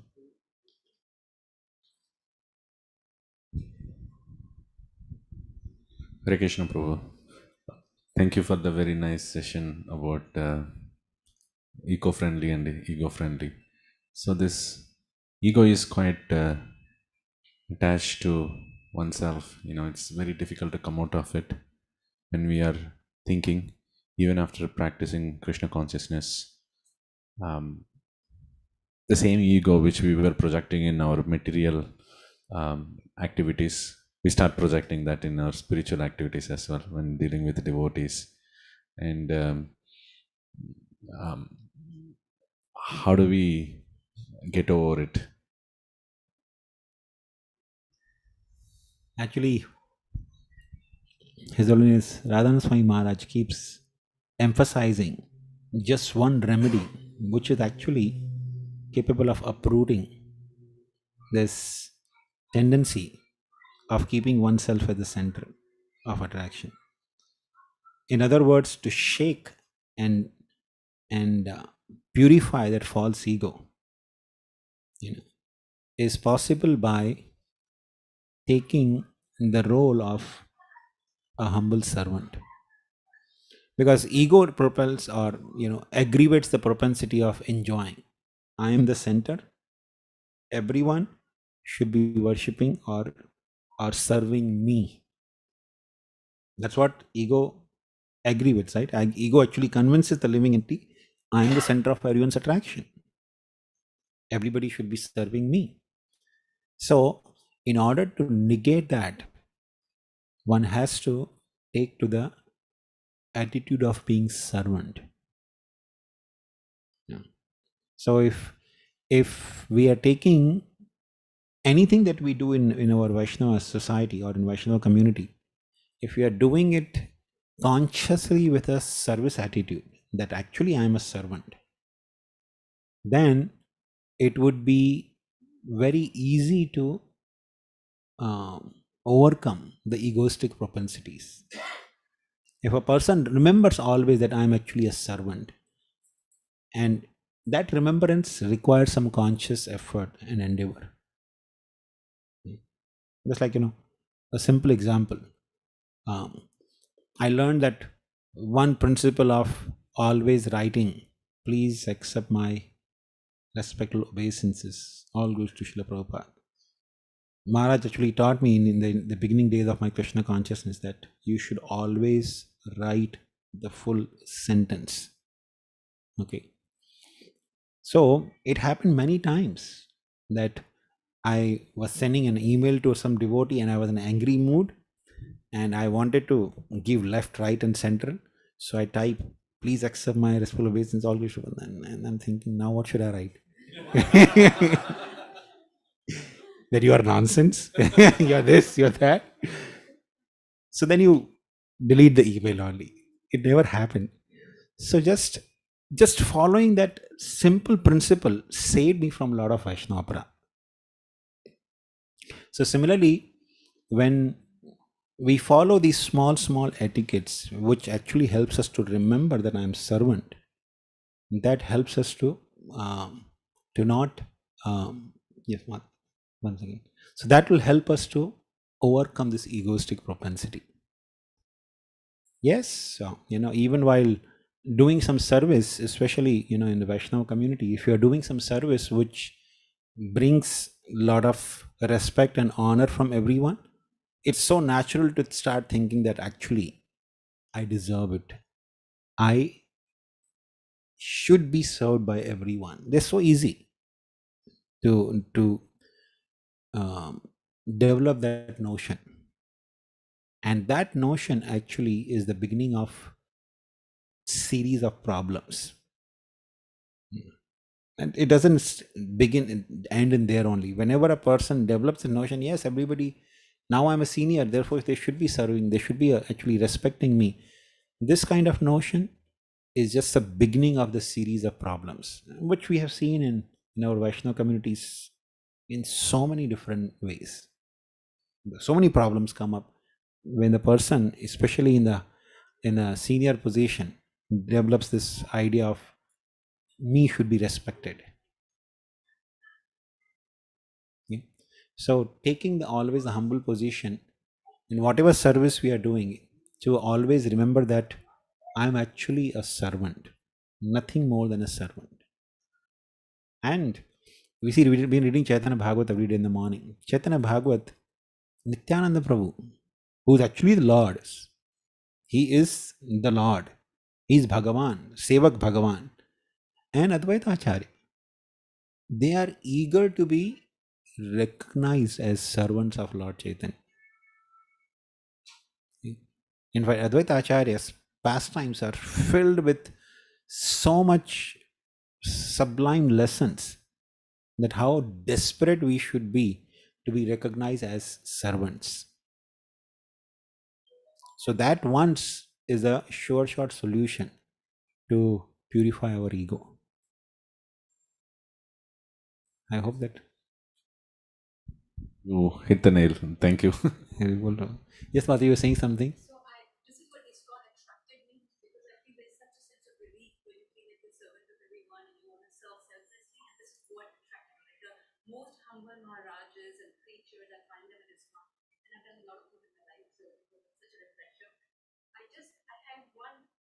So what I struggle with Monday to Friday when we go to work and we work with very egocentric people, and you can't take that attitude at work. You can't say I'm your servant when everyone is so aggressive and, you know, trying to move, fit, like it's just such a hard thing to fit this attitude in that work environment. And it's gotten better because I've become somewhat more tolerant when they talk about wine and steak, but it's really hard to feel that way, like I'm your servant. I'm like, that ain't working at my workplace for sure. So I really could use some help there. Just what should be my attitude when I'm dealing with, you know, absolutely this, it's a separate life, it's a materialistic life, and I can't make it spiritual. You want to answer?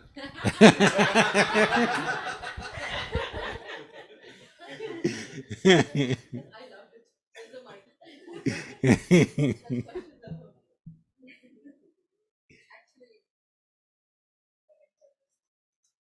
Green. It turned to green. Hariba. Actually, I was reflecting when Vijay Prabhu asked the question. Servant doesn't really mean that you lose your identity. You know, I think even within our society, we say, I'm your servant, and then you don't have a mind of your own. You know, you just become like, you just merge into, I feel that's Mayavad, into one extent that you're, even in the pastimes of the Lord Chaitanya's pastime, if you take, who was that devotee? Remind me of the name that bought the oil. Jagdanand Pandit. He bought the oil. He had a desire to serve the Lord with his own individual personality. He had his individuality. He wanted to serve the Lord like he wanted to serve. Okay? But the Lord said, no, I'm not going to accept it. He expressed his anger. You're not going to accept it. Okay, let me throw it. But the Lord had to become tolerant to, now you can say there's a relationship developed. So an individual personality has to be maintained even while practicing Krishna consciousness, because that's what gives the flavors of Krishna consciousness. It's so important to retain your ability to practice Krishna consciousness very genuinely in a core. Otherwise, it becomes very superficial and it becomes very standardized, if I may say, like, one mold fit everything. Every devotee is humble, everybody is devotional. It's just, we have flavors and we have our challenges. Now, in our workplace, just the same pastime where Jagdanand Pandit, he broke the oil, he refused, and he went into his room. Lord Chaitanya gave him a couple of days to cool down, and then nothing was going to change his mind. What was going to change his mind was an opportunity to serve. So Lord Chaitanya didn't go and confront him about trying to clarify any situation. What did he do? I am hungry. Feed me. What did that devotee do at that point of time? Did he hold on to the grudge? Because he had no grudge. He wanted to only serve.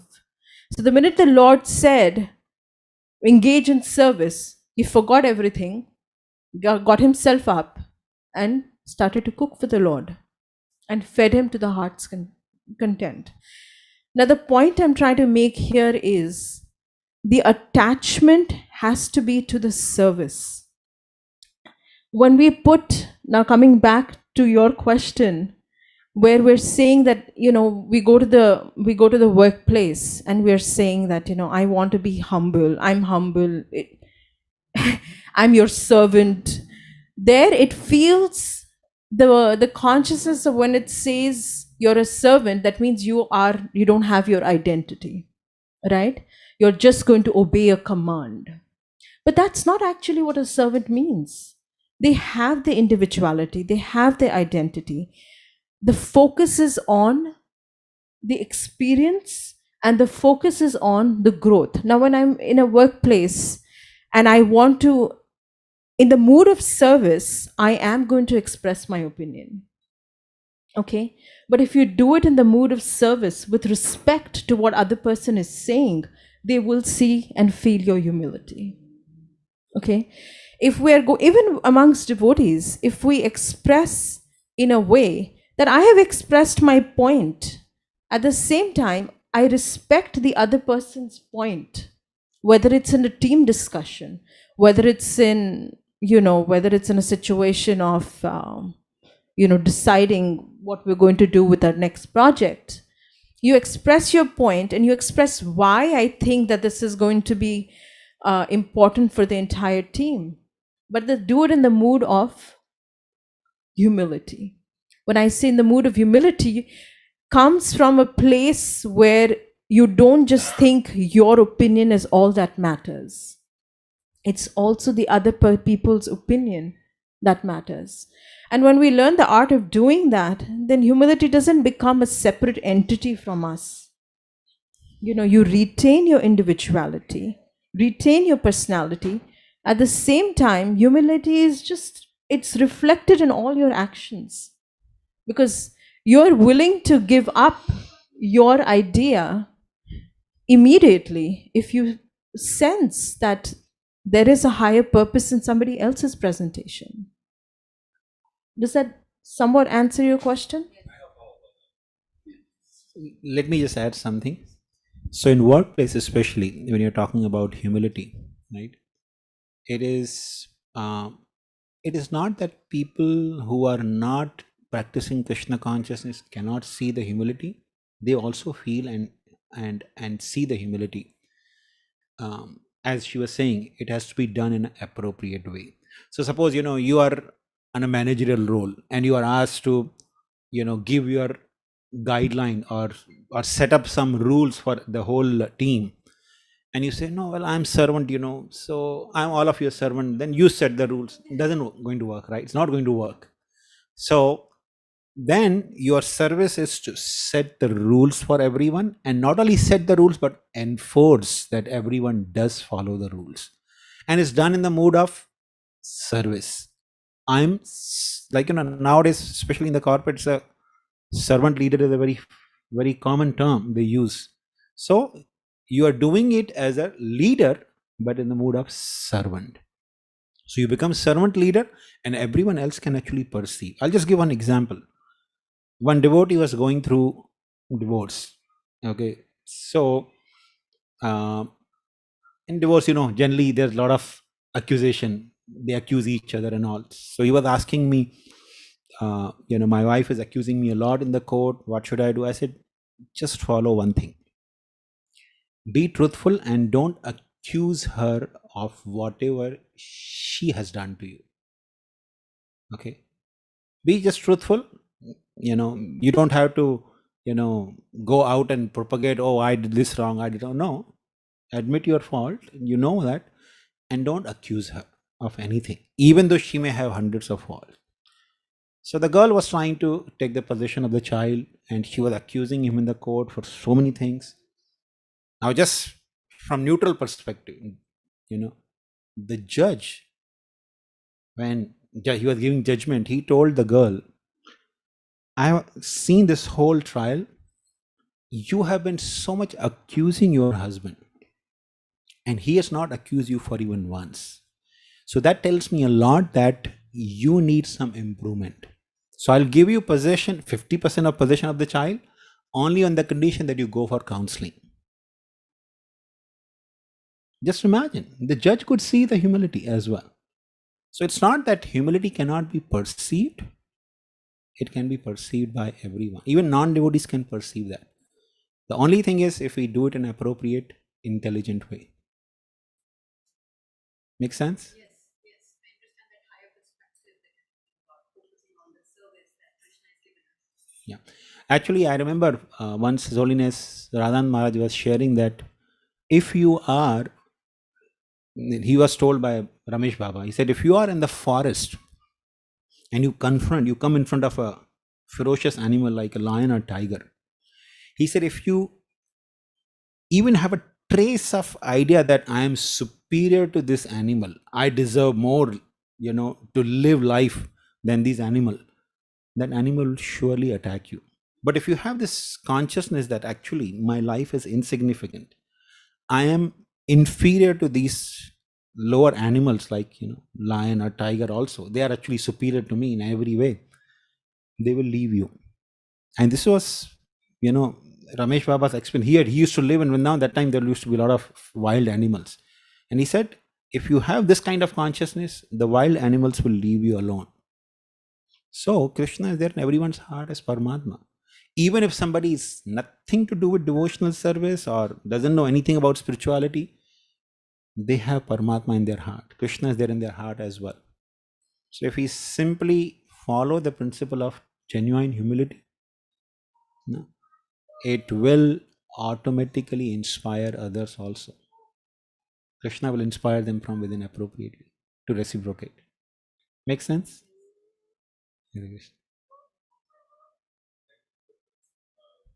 That was a very beautiful point, and thank you, Mataji, for your points. My follow-up is that sometimes the motives are not clear. Whether I'm doing as a service or I am doing it as a, this from the desire that's deeply within. And even in devotee community, right? So let's say, for example, Maharaj comes. I want to serve the Maharaj. Conflict is there. So I don't know whether I'm focusing on the service or that's just my ego is speaking, and I don't care about anyone else. So what is it? How do we deal with this? I think she has a lot of experience of that.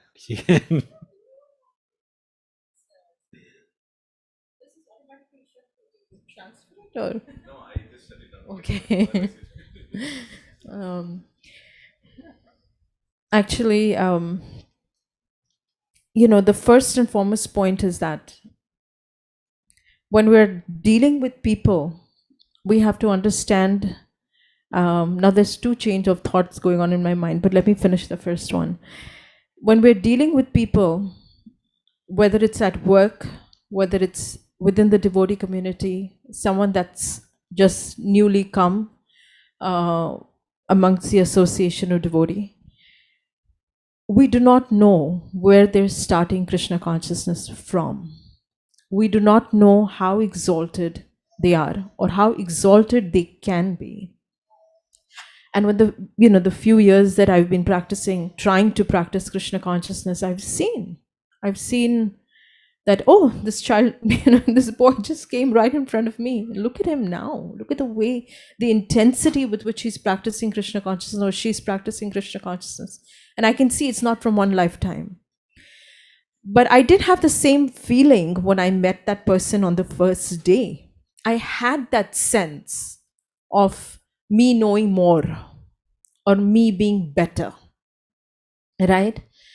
And when I started to see this, I've tried to make it a point in my life that when I come across some person that's coming in new, or anybody, even at work, you don't know when they are going to be able to take to the path of Krishna consciousness, how devoted they are in the process of going back home, back to Godhead. And it doesn't have to be only with people who are practicing ISKCON. I can tell you for a fact, I have seen so many faithful people that practice spirituality or God consciousness and more conscious than I can ever be. I've seen such people. Now, having said that, so when we look at people with the perspective that we don't know where they are coming from, we don't know where they're going to end up, you automatically come to a place of humility. That just becomes your foundation when we're talking to people. Now, most of the time I have seen in relationships, the problem comes when you become ego-friendly, right? And I think it was Gaurang Prabhu in the lecture recently he was mentioning. He said, which I made a note of in my journal and in my mind. I thought it was a fantastic point. He said that Mahabharata, you look at Mahabharata, there's like philosophy is covered in like 4 or 5 verses or something like that. Were you there? You all are nodding your head, so you probably remember that too. Whereas the rest of all of Mahabharata is telling you how to deal with relationships. All the confusion, all the problems that is going on is because of relationships. So how important it is to learn how to maneuver. While he was talking about the pastime of Ravan, how everybody was coming one after another and trying to give him good advice.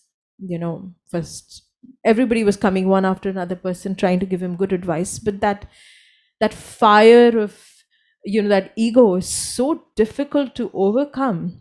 At that point, and it wasn't that Ravan at any point was thinking, no, I'm wrong. No, he was convinced he was doing the right thing. That's just the nature of ego. He was just convinced.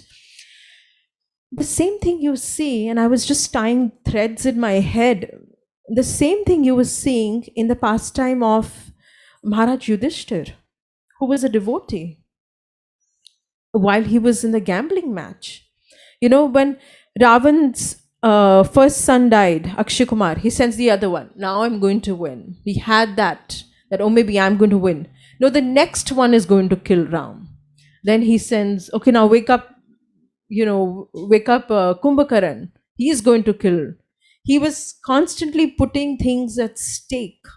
And Krishna, through lessons, was trying to tell him, or Lord Ramchandra was trying to tell him that no, it's not going to be that way. And the same thing was happening in Maharaj Yudhishthir's, his gambling match. He kept putting at stake. At the next stake, he was thinking, I'm going to win everything back. And in our own lives, I have felt that we constantly try to do that. And Krishna gives us one slap, we don't learn. We don't learn. Then we say, you know what? No, I'm convinced I'm doing the right thing. I'm trying to serve, right? I'm trying to serve. I know, even I don't understand that. She's convinced. So every time I've been in a situation where actually I was supposed to be in an environment which was uplifting spiritually, but I've ended up in being the situation where I've actually felt dejected, rejected, or felt disheartened, felt discouraged. I've had to take 2 steps back and look at it from a third person's perspective. I wanted to serve so-and-so person because it makes me look good. Was that the underlying consciousness? I wanted to serve this person because it boosts my ego.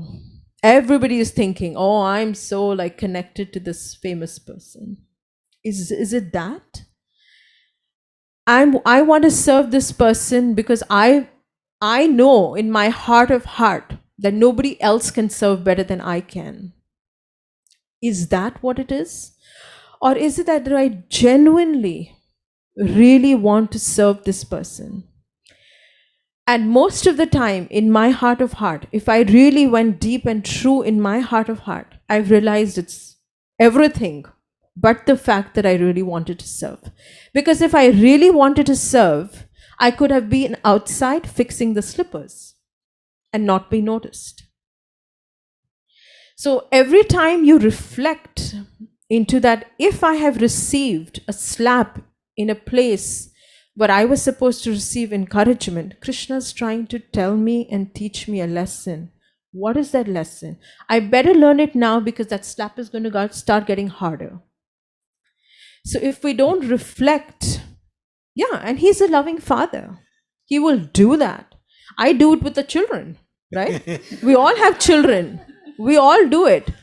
Krishnanand, look here. Okay, he's not looking. He's looking now. But it's a point I'm trying to make. Is I'll tell him once, no more games. Okay. He knows I'm not really going to do anything. Then I get louder. I'm going to get even more louder. I'm going to increase the intensity of my approach. But if I don't learn the lesson, then there comes a slap. And Krishna tries to give us this in our own lives, that, when we are in situations where actually we're expecting the result to be something else, but somebody comes and chastises us. some devotee just out of the blue will random come and chastise you. Then what we can do at that point, we have two options. We can sit there and say, how can they say I'm so senior, blah blah blah, how do they know? They don't know I'm practicing, I'm doing this, I'm doing that. I can sit and do that, which is fine for a rant. Maybe sometimes you just need to rant it with somebody that you need to rant it out with. But then what is the lesson to learn from that is most important. The lesson to learn is, why was I put in that situation? Why did I react? Oftentimes I feel, that devotee himself needs to do something. There is an underlying need why that person has behaved in a way. But that's not my business to handle. I have not take off everybody, right? I have to deal with what I have to deal with. So when I reflect and I try to correct my way and taking a step and realizing how I can be humble, not just pretend to be humble, I felt things just change around. They do, because Krishna is within the heart of everyone. And you'll just see the pieces of the puzzle falling together. So, just take time to reflect on why it's happening. Just accept that first slap that you get and learn your lesson, so you don't get the next slap, because the next slap is going to be harder. 100%. Everything you said, it's like I was nodding. I'm sorry. Everything you said, I was like nodding vehemently inside, because I can relate to it at so many levels. Just coming into ISKCON and just having experiences, because when I'm convinced material world is full of misery. I'm convinced of that. So when I came to ISKCON, I'm like, devotees are gods. I'm going to serve each one of them. So, and then you do get slapped left, right, and center. It doesn't matter at this point. I think I'm becoming more tolerant, thanks to Devotees Association.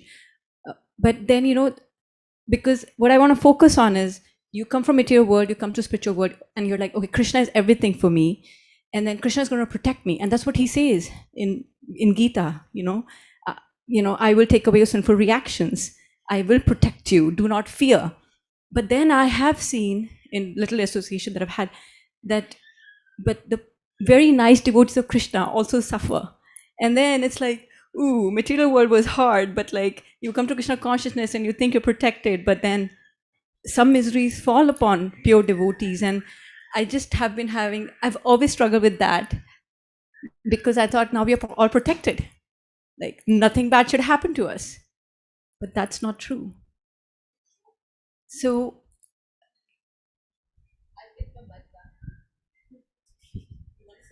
Please go ahead. So actually, when Krishna says that, you become fearless, it's a fact. You should become fearless, because you understand that whatever comes in your life is ordained by Krishna, and that's exactly what you need at that point of time, if you're sensitive to that. Now, when you're saying that, you see that, calamities come in devotees' lives. If a person is a pure devotee of the Lord, there is nothing like calamity. Now, when I'm saying that there is nothing like calamity, doesn't mean that nothing happens superficially. You suffer when you're attached. Okay? Now, let me give you an example.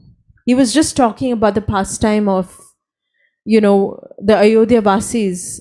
They were thinking that, this house is becoming an attachment.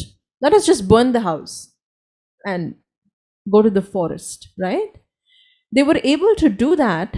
Why? Because they did not have their attachment for Lord Ramchandra was stronger than their attachment for the house. Now, when a devotee is put into a circumstance or a situation, or a calamity has come upon, recently one of our really senior devotees from Mumbai lost their daughter, and it's a lot for a parent to lose a child. Okay, now they had an option either to repent, cry, regret, but they decided to cherish the life that she lived in Krishna consciousness, understanding that there was something more superior for her. Now, having said that, doesn't mean we become emotionless. We have emotions. We do go through pains. We do go through sufferings. But then we understand with intelligence that actually whatever has come into my life or the life of anybody, it is because Krishna has ordained it. And that's the best that could have happened at that point of time. We may not be able to see it at this point of time because we have limited vision. We're not even able to, the lights turn off, we can't even see what our hand. So we don't have the ability to see what Krishna is able to see. He's seeing an aerial view of what our life needs to be, what our life needs to be. When we realize that, we start to understand that there is no need to be fearful. We become fearful only when we are attached. And devotees gradually learn to become detached from everything. Why? Because they become attached to Krishna. You have to be attached to something. You cannot be not attached. So you become attached to Krishna, everything else starts to lose its taste because you get a higher taste. Okay? And the second point, when you're saying that, when I come to the Devotees Association, you feel there's going to be no misery, there's going to be nothing. It's not a fact. You have to understand that everybody here, even though we are practicing Krishna consciousness, you have to understand that we are practicing. Okay? It's still a hospital. Nobody is 100% cured. If they were 100% cured, they wouldn't be here. They would be with Krishna. There are Nitya Siddhas, like, you go to the hospital, you see there are doctors, there are nurses, they're cured. You'll find people like this too. You'll find saintly people that travel the planet treating people. Okay, so you'll come across some people. But in general, if you walk into a hospital ward and you see somebody throwing up, you don't say, oh, you're so fallen, you're throwing up. No, you understand that person is sick. Everybody here is sick. So when you see a devotee going through a circumstance or exhibiting some expressions of anger or frustration or chastisement or lust or anger or greed, we're all being treated. We're in an hospital. And then you don't get upset with somebody because they passed stool because they were sick. You don't get upset with somebody because they vomited because they're sick. When you start looking at it with that perspective that everybody is on progress in Krishna consciousness, they're trying their best, but everybody has mishaps. You don't get, you have 2 little children. You didn't get upset when they were getting potty trained. No, you don't, because they're being trained.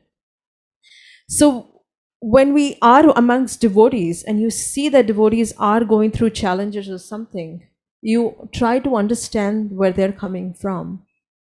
And then that elevates, you don't have to put. The biggest problem I realized in my own practice in Krishna consciousness, when I came, and especially when we're new, when we come in, we're totally parched from the outside world, and we come in and then we feel really like the cooling shade of devotees' affection, and then you see, conditions apply. That kind of moment, oh, it's not all sweet. There's a lot of shades and flavors and heat and all kinds of emotions coming up. Then you start to understand, because we all instantly put everybody on one pedestal. We come in and we say, all devotees are pure devotees and there's nothing can be wrong.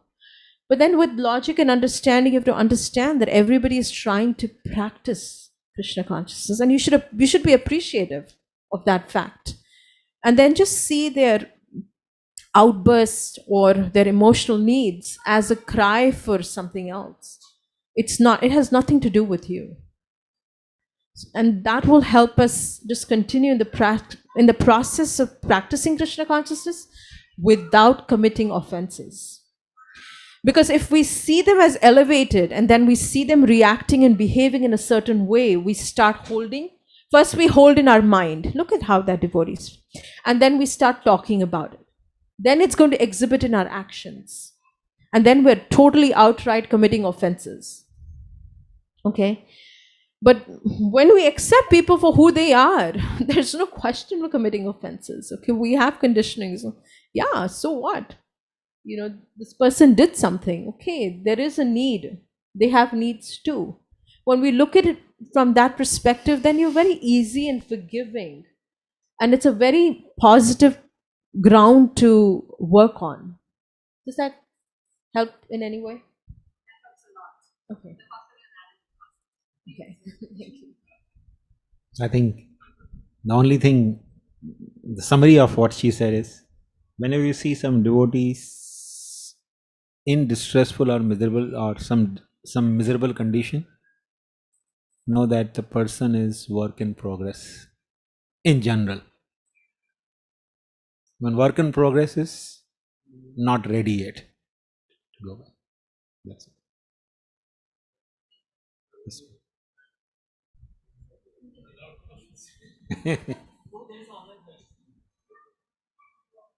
Let's take question. Devotees here then. Hare Krishna Prabhuji, please accept my humble obeisances on the Srila Prabhupada. Very nice class, Prabhuji, and very nice realizations. Prabhuji, my question is, it's said that men have more ego than women. So, is that true? Where did we hear that?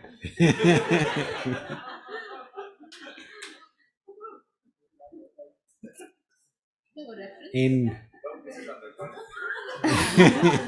in our school days, my school teacher used to tell me there are 4 kinds of obstinate behaviors.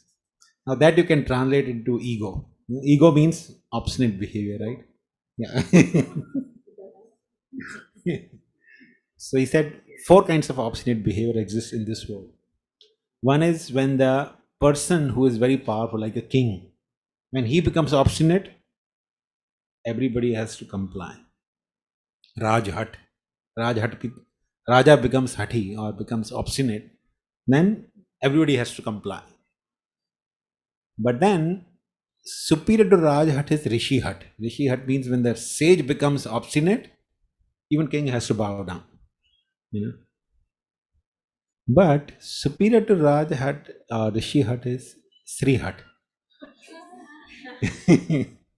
When the woman becomes obstinate, the king has to bow down, a sage has to bow down.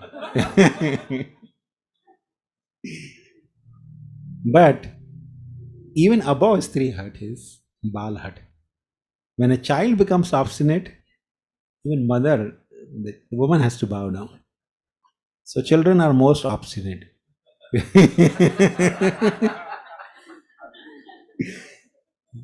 Especially, I'll say there is no such thing as man having higher ego or woman having, stronger ego. There are different shades of ego. Sometimes you may see a man having a stronger ego, sometimes you see a woman having stronger ego. So lack of Krishna consciousness only aggravates the ego. So a person who has a little bit of Krishna consciousness, you'll see the ego is fading away. But anyone who doesn't have Krishna consciousness, their ego can actually take any ugly shape. Any ugly shape. You cannot ascertain.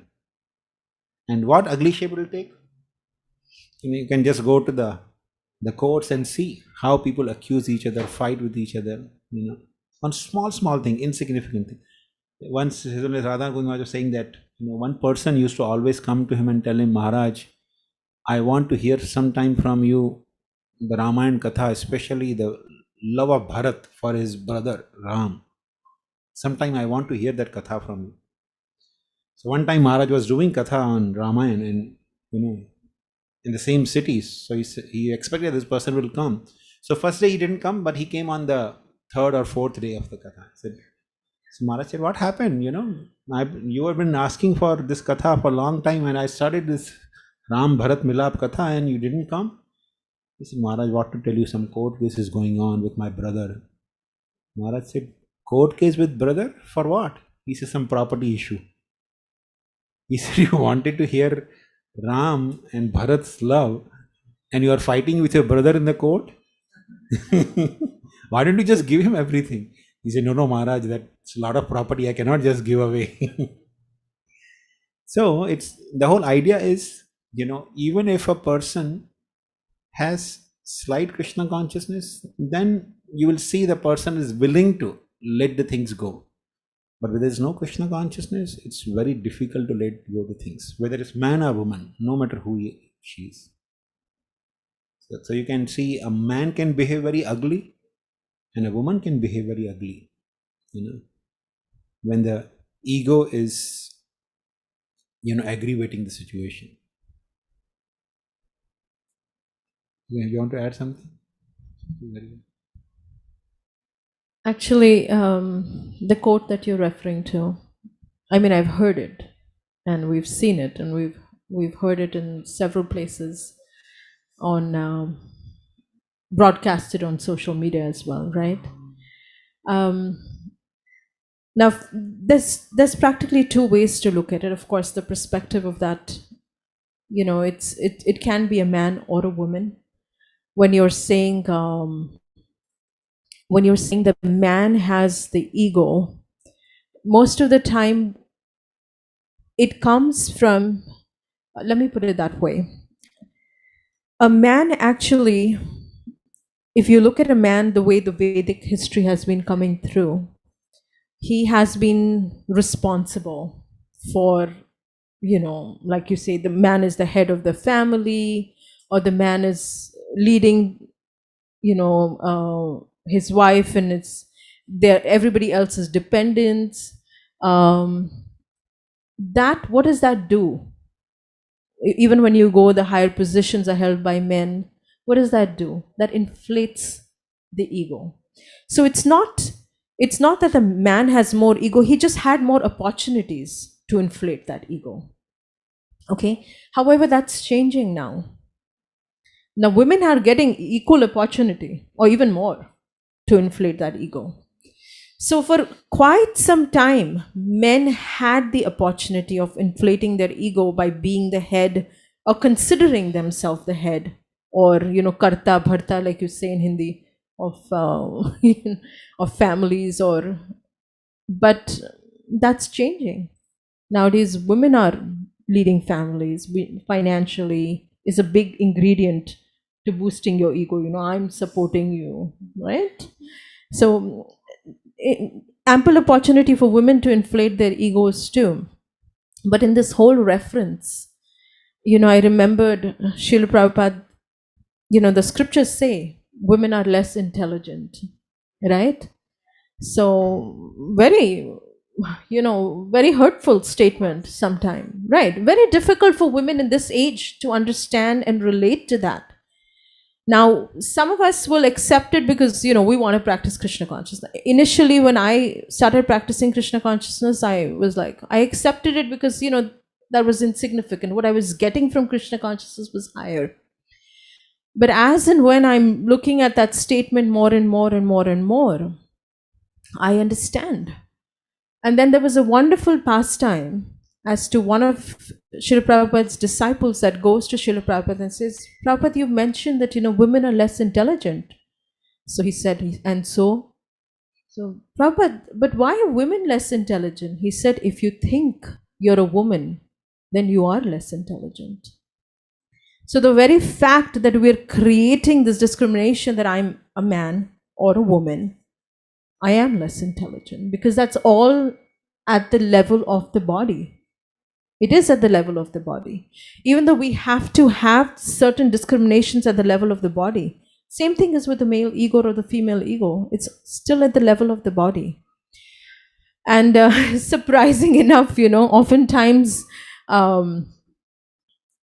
even in our society, as ISKCON, where we, I'll walk into a gathering of devotees and I'll feel more of a woman than a devotee.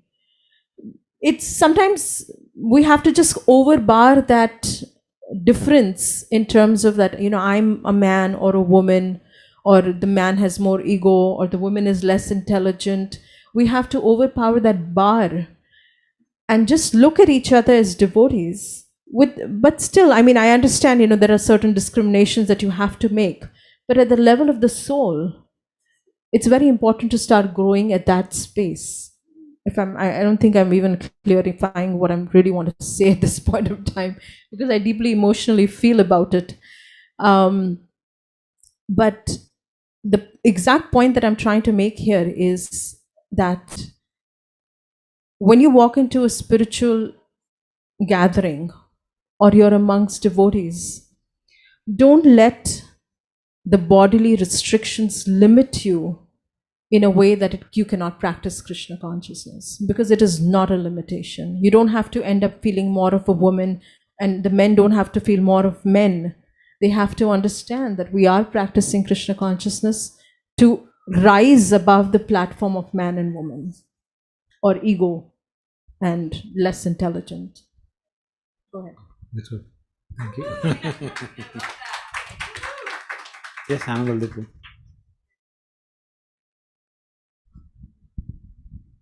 Many. Hare Krishna, Prabhuji. Thank you for your beautiful class. So I'm just pondering on one of the comment you made, that in a city where all the demons are living, and if there is one devotee in the city, then all the demigods, they shower, all the blessings to the whole city. And you give the example of Vibhishan.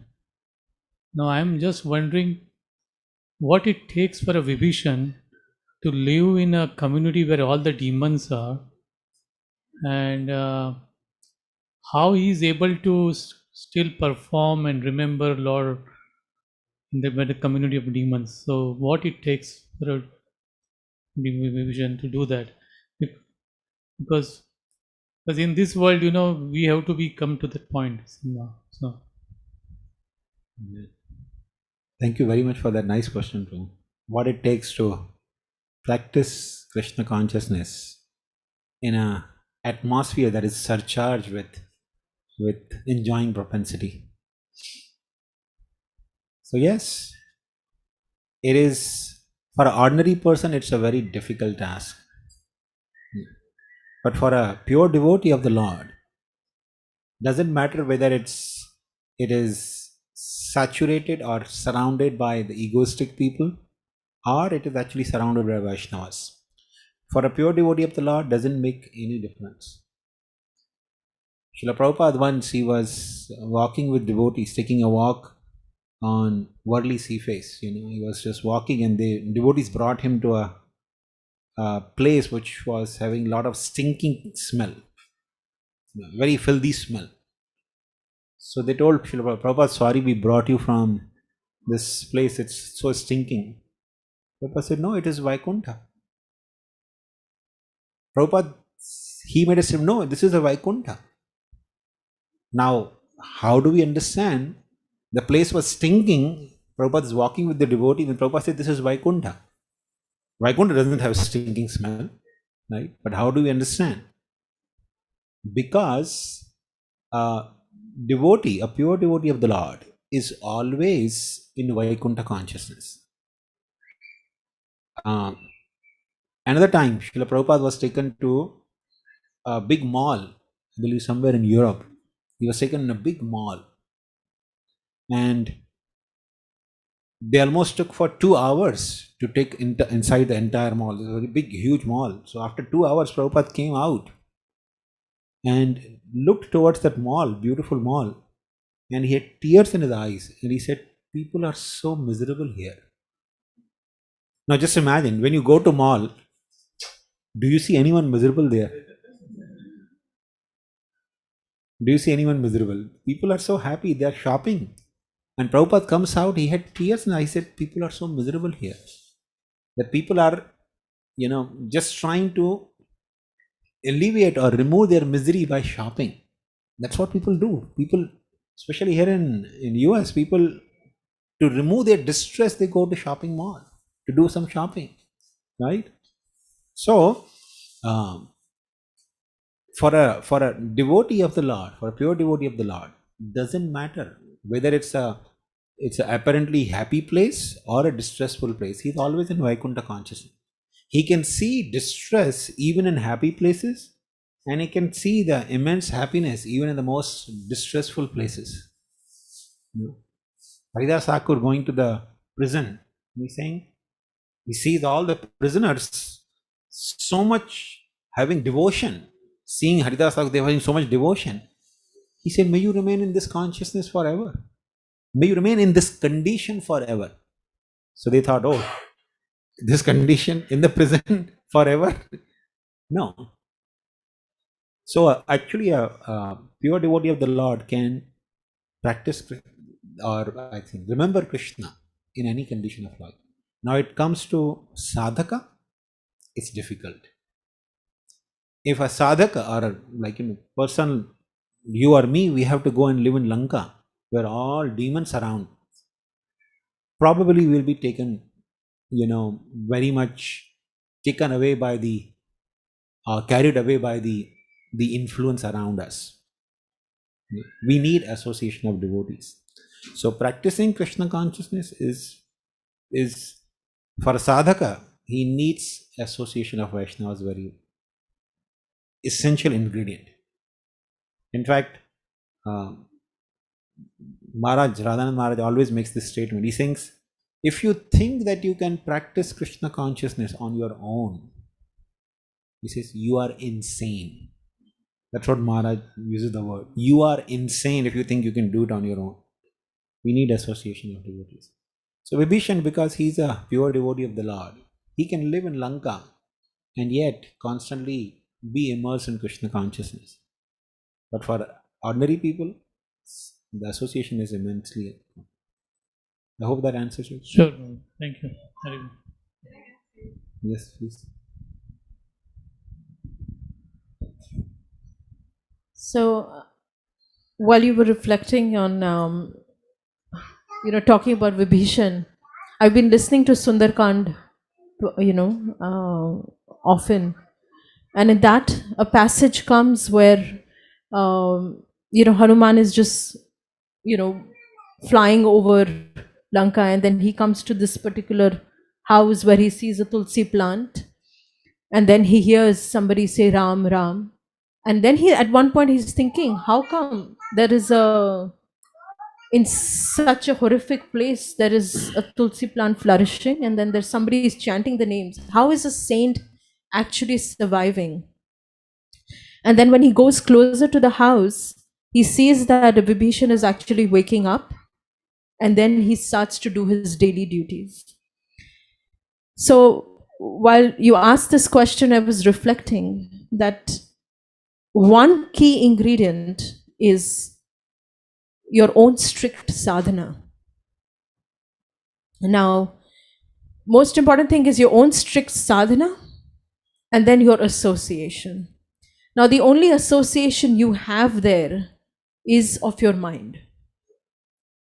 Now, when I'm saying of your mind, there's a way to train your mind to find ways and means of thinking of Krishna, which beautifully Vibhishan was doing in his life. Every time he was seeing something, he was able to think of Lord Ramchandra. And that is why he was able to survive. And that's one technique that we can take even in our own small spaces of work, where, nobody is talking about Krishna consciousness. They might not be demons. I don't want to say they're demons because they're not. They might not be demons, but they might not be really effectively helping us in Krishna consciousness. But at the same time, you have your own mind and you have your own strict sadhana. So if we have these two ingredients, we will attract the mercy of Krishna. Because this is the step, like, the two fingers of Lord Damodar's rope, our endeavor, which is our sadhana, and then our we will attract the mercy of Krishna. Because I can tell you one thing, it's not our endeavor that will help us remember Krishna. It is not anything. It's only because Krishna is allowing us to remember him, we are able to remember him. Otherwise, there is no way. So, just by putting that effort of our sadhana and by making strong and sincere efforts of connecting our day to day life with Krishna consciousness, will we be able to attract the mercy of Krishna. Sadhana. Marian. Yes, true. Last one, last question. Hare Krishna Prabhuji. Very Thank you welcome. very much. Very wonderful class, and thank you Mataji for all the insights. I especially like that when we usually discuss Ramayana, the focus is mostly on Lord Rama, Lakshmana, Bharata, Sita Mata. But in this class, the focus was on Ravana, and there were so many amazing lessons that you had provided by focusing on Ravana's personality and the what all the influences did to him ultimately, and no amount of good influence, positive influence, Krishna conscious advice he could take because of his ego and lust. So that was, I found it very insightful that you discussed about Ravana's character. My question is, before, like when you started, you gave the analogy of the horse trainer and the horse, and I find it very much applicable to, like, this today's society as well, where those who are in subordinate positions, they immediately stop being receptive when the superior like chastises or that way, whereas and the expectation of the superior is the subordinate is unconditionally surrendered, and the expectation of the subordinate is the superior is unconditionally merciful. So whereas the reality is oftentimes opposite.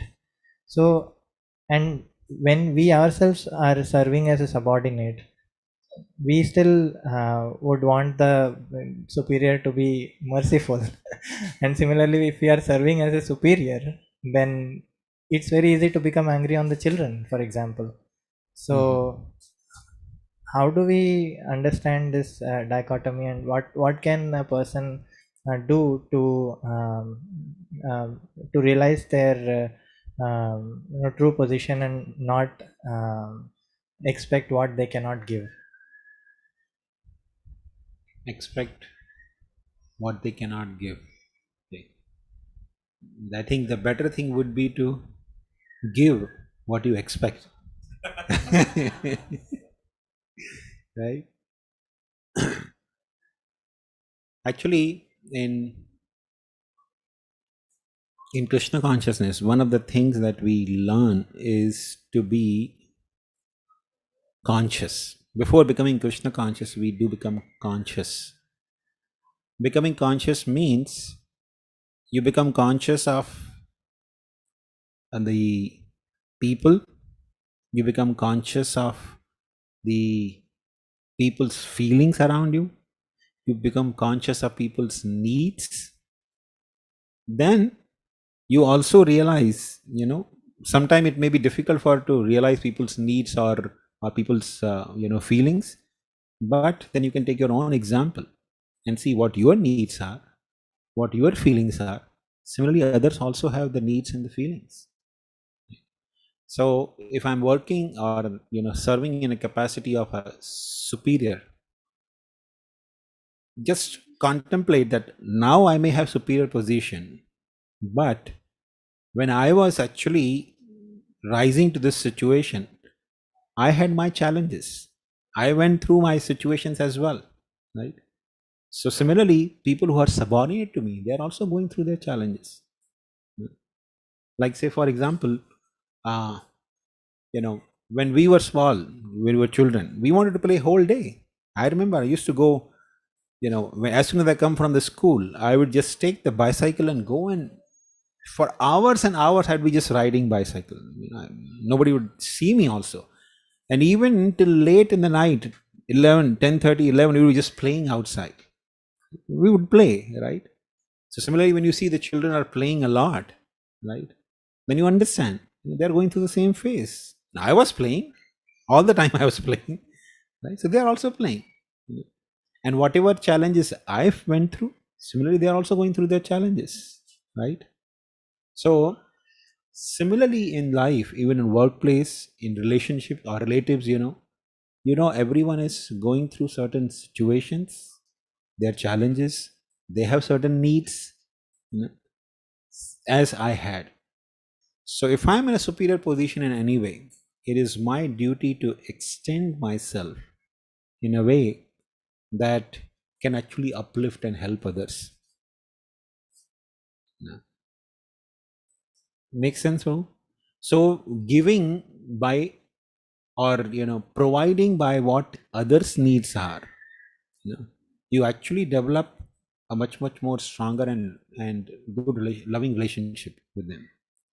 When you simply provide based on your own realizations, you try to provide them, you develop strong bonding relationship with them. Not only in your family, but even in your workplace, people actually become connected with you. You want to add something?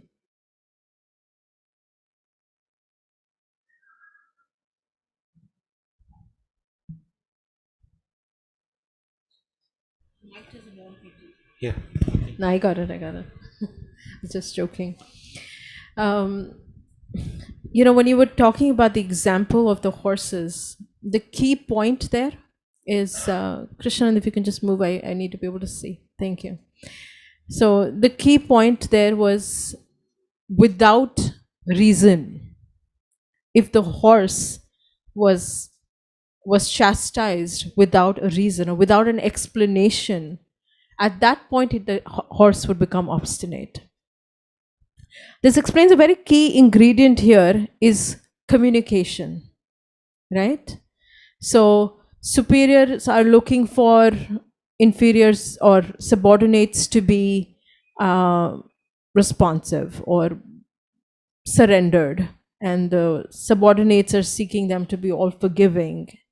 But this is just an underlying thought in your heart, or whether you're playing whichever role you're playing both of these roles in your life. So has this been communicated? How much of a communication is there? On a practical level, I have seen that oftentimes there is lack of communication, even between my child and me. How many times have I expressed what my expectations of him are? Is it just supposed to be understood? So when you see that someone has crossed a boundary that you don't want them to, and you are in a position where you are able to suggest something, then you sit down with that person and have a conversation. I've seen that most of the problems can be eradicated when there is clear communication, and clear expectations. Most of the problems come from unreasonable expectations. I just have extremely unreasonable expectations. And the same thing we were expressing, when we come into the devotee circle, we have these expectations, devotees are, that's an unreasonable expectation, right? Same thing in personal relationships. I'm expecting my child to be obedient. He's subordinate. He needs to be obedient. Have I expressed to him or her what the guidelines of obedience mean?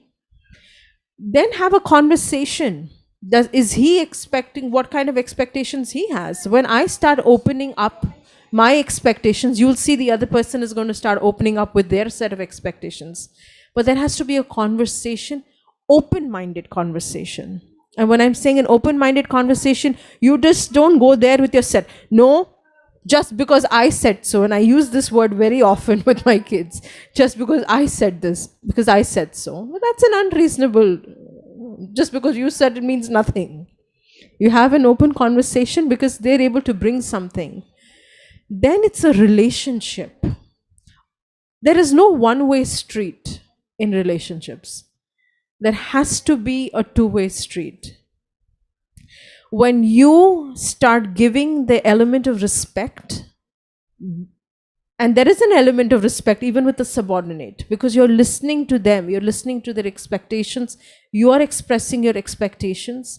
Then there is where a true relationship can really thrive. Otherwise, it's very superficial. And like His Holiness Radhanath Swami Maharaj always says, that do not deficit, it's like a bank account, right? Do not over withdraw. You can withdraw, but always make sure that your what do you call, deposits are more than your withdrawals. So if I've deposited sufficient amount, and at certain point in time I lose my temper unreasonably, it's like one negative deficit, but if you continue to keep doing that, then you have a negative deficit. Does that help in any way?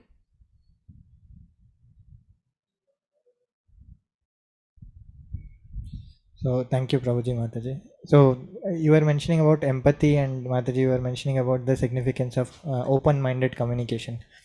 Oftentimes, when communication happens, both parties have to be open-minded. Otherwise, it goes into deaf ears. Either way, to the superior or to the subordinate. And I was reflecting upon both of your comments, and I understood that really it's the relationship the person needs to invest in, no matter what role they are playing, and the relationship offers the platform for any corrective action. And to develop that relationship, one has to from their side pretty much unconditionally invest into it. And when we give that affection, care, love to the other person in the relationship, then we solidify the platform. The relationship actually exists, and then on the strength of that platform, then we can have effective communication, and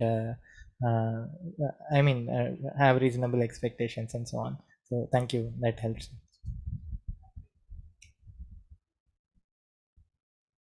I'll just add one more thing in the communications. So communication doesn't mean just communicating once and expecting that it should be done. Sometimes communication means to reiterate again and again. Like I remember one devotee from East Coast, he was once calling and he was saying, Prabhu, I tell my children, same thing again and again, but they don't comply. I said, so then I remember from my childhood, how many times my parent must have told me same thing to do again and again. Children have, one tendency of being absorbed. When they are doing something, they get absorbed in that thing and they forget everything else. So even though you have communicated, they forget. So you have to keep reiterating again and again. And that, reminds them again and again. So without losing patience, just remind it again and again. You remember what I told you? This. They will forget again. Again, remind them. And I don't think it's forget, it's less control. When you're hungry, we start to tolerate. As we grow older, we're able to tolerate more. But as children, the minute the child is hungry, is going to start crying, even if they're able to communicate. So as adults, we're able to hide our emotions better. As children, we don't hide our emotions, we just give it out straight. So they don't forget, but it's very hard for them. So that's why they say, that's why there is so much research about addiction, teen addiction, because it's the hardest thing. They're addicted to gadgets, or they're addicted to any addictions you get as a teenager. It's very hard to get rid of, because they don't know how to handle so many emotions at that point of time. Yeah, that's what.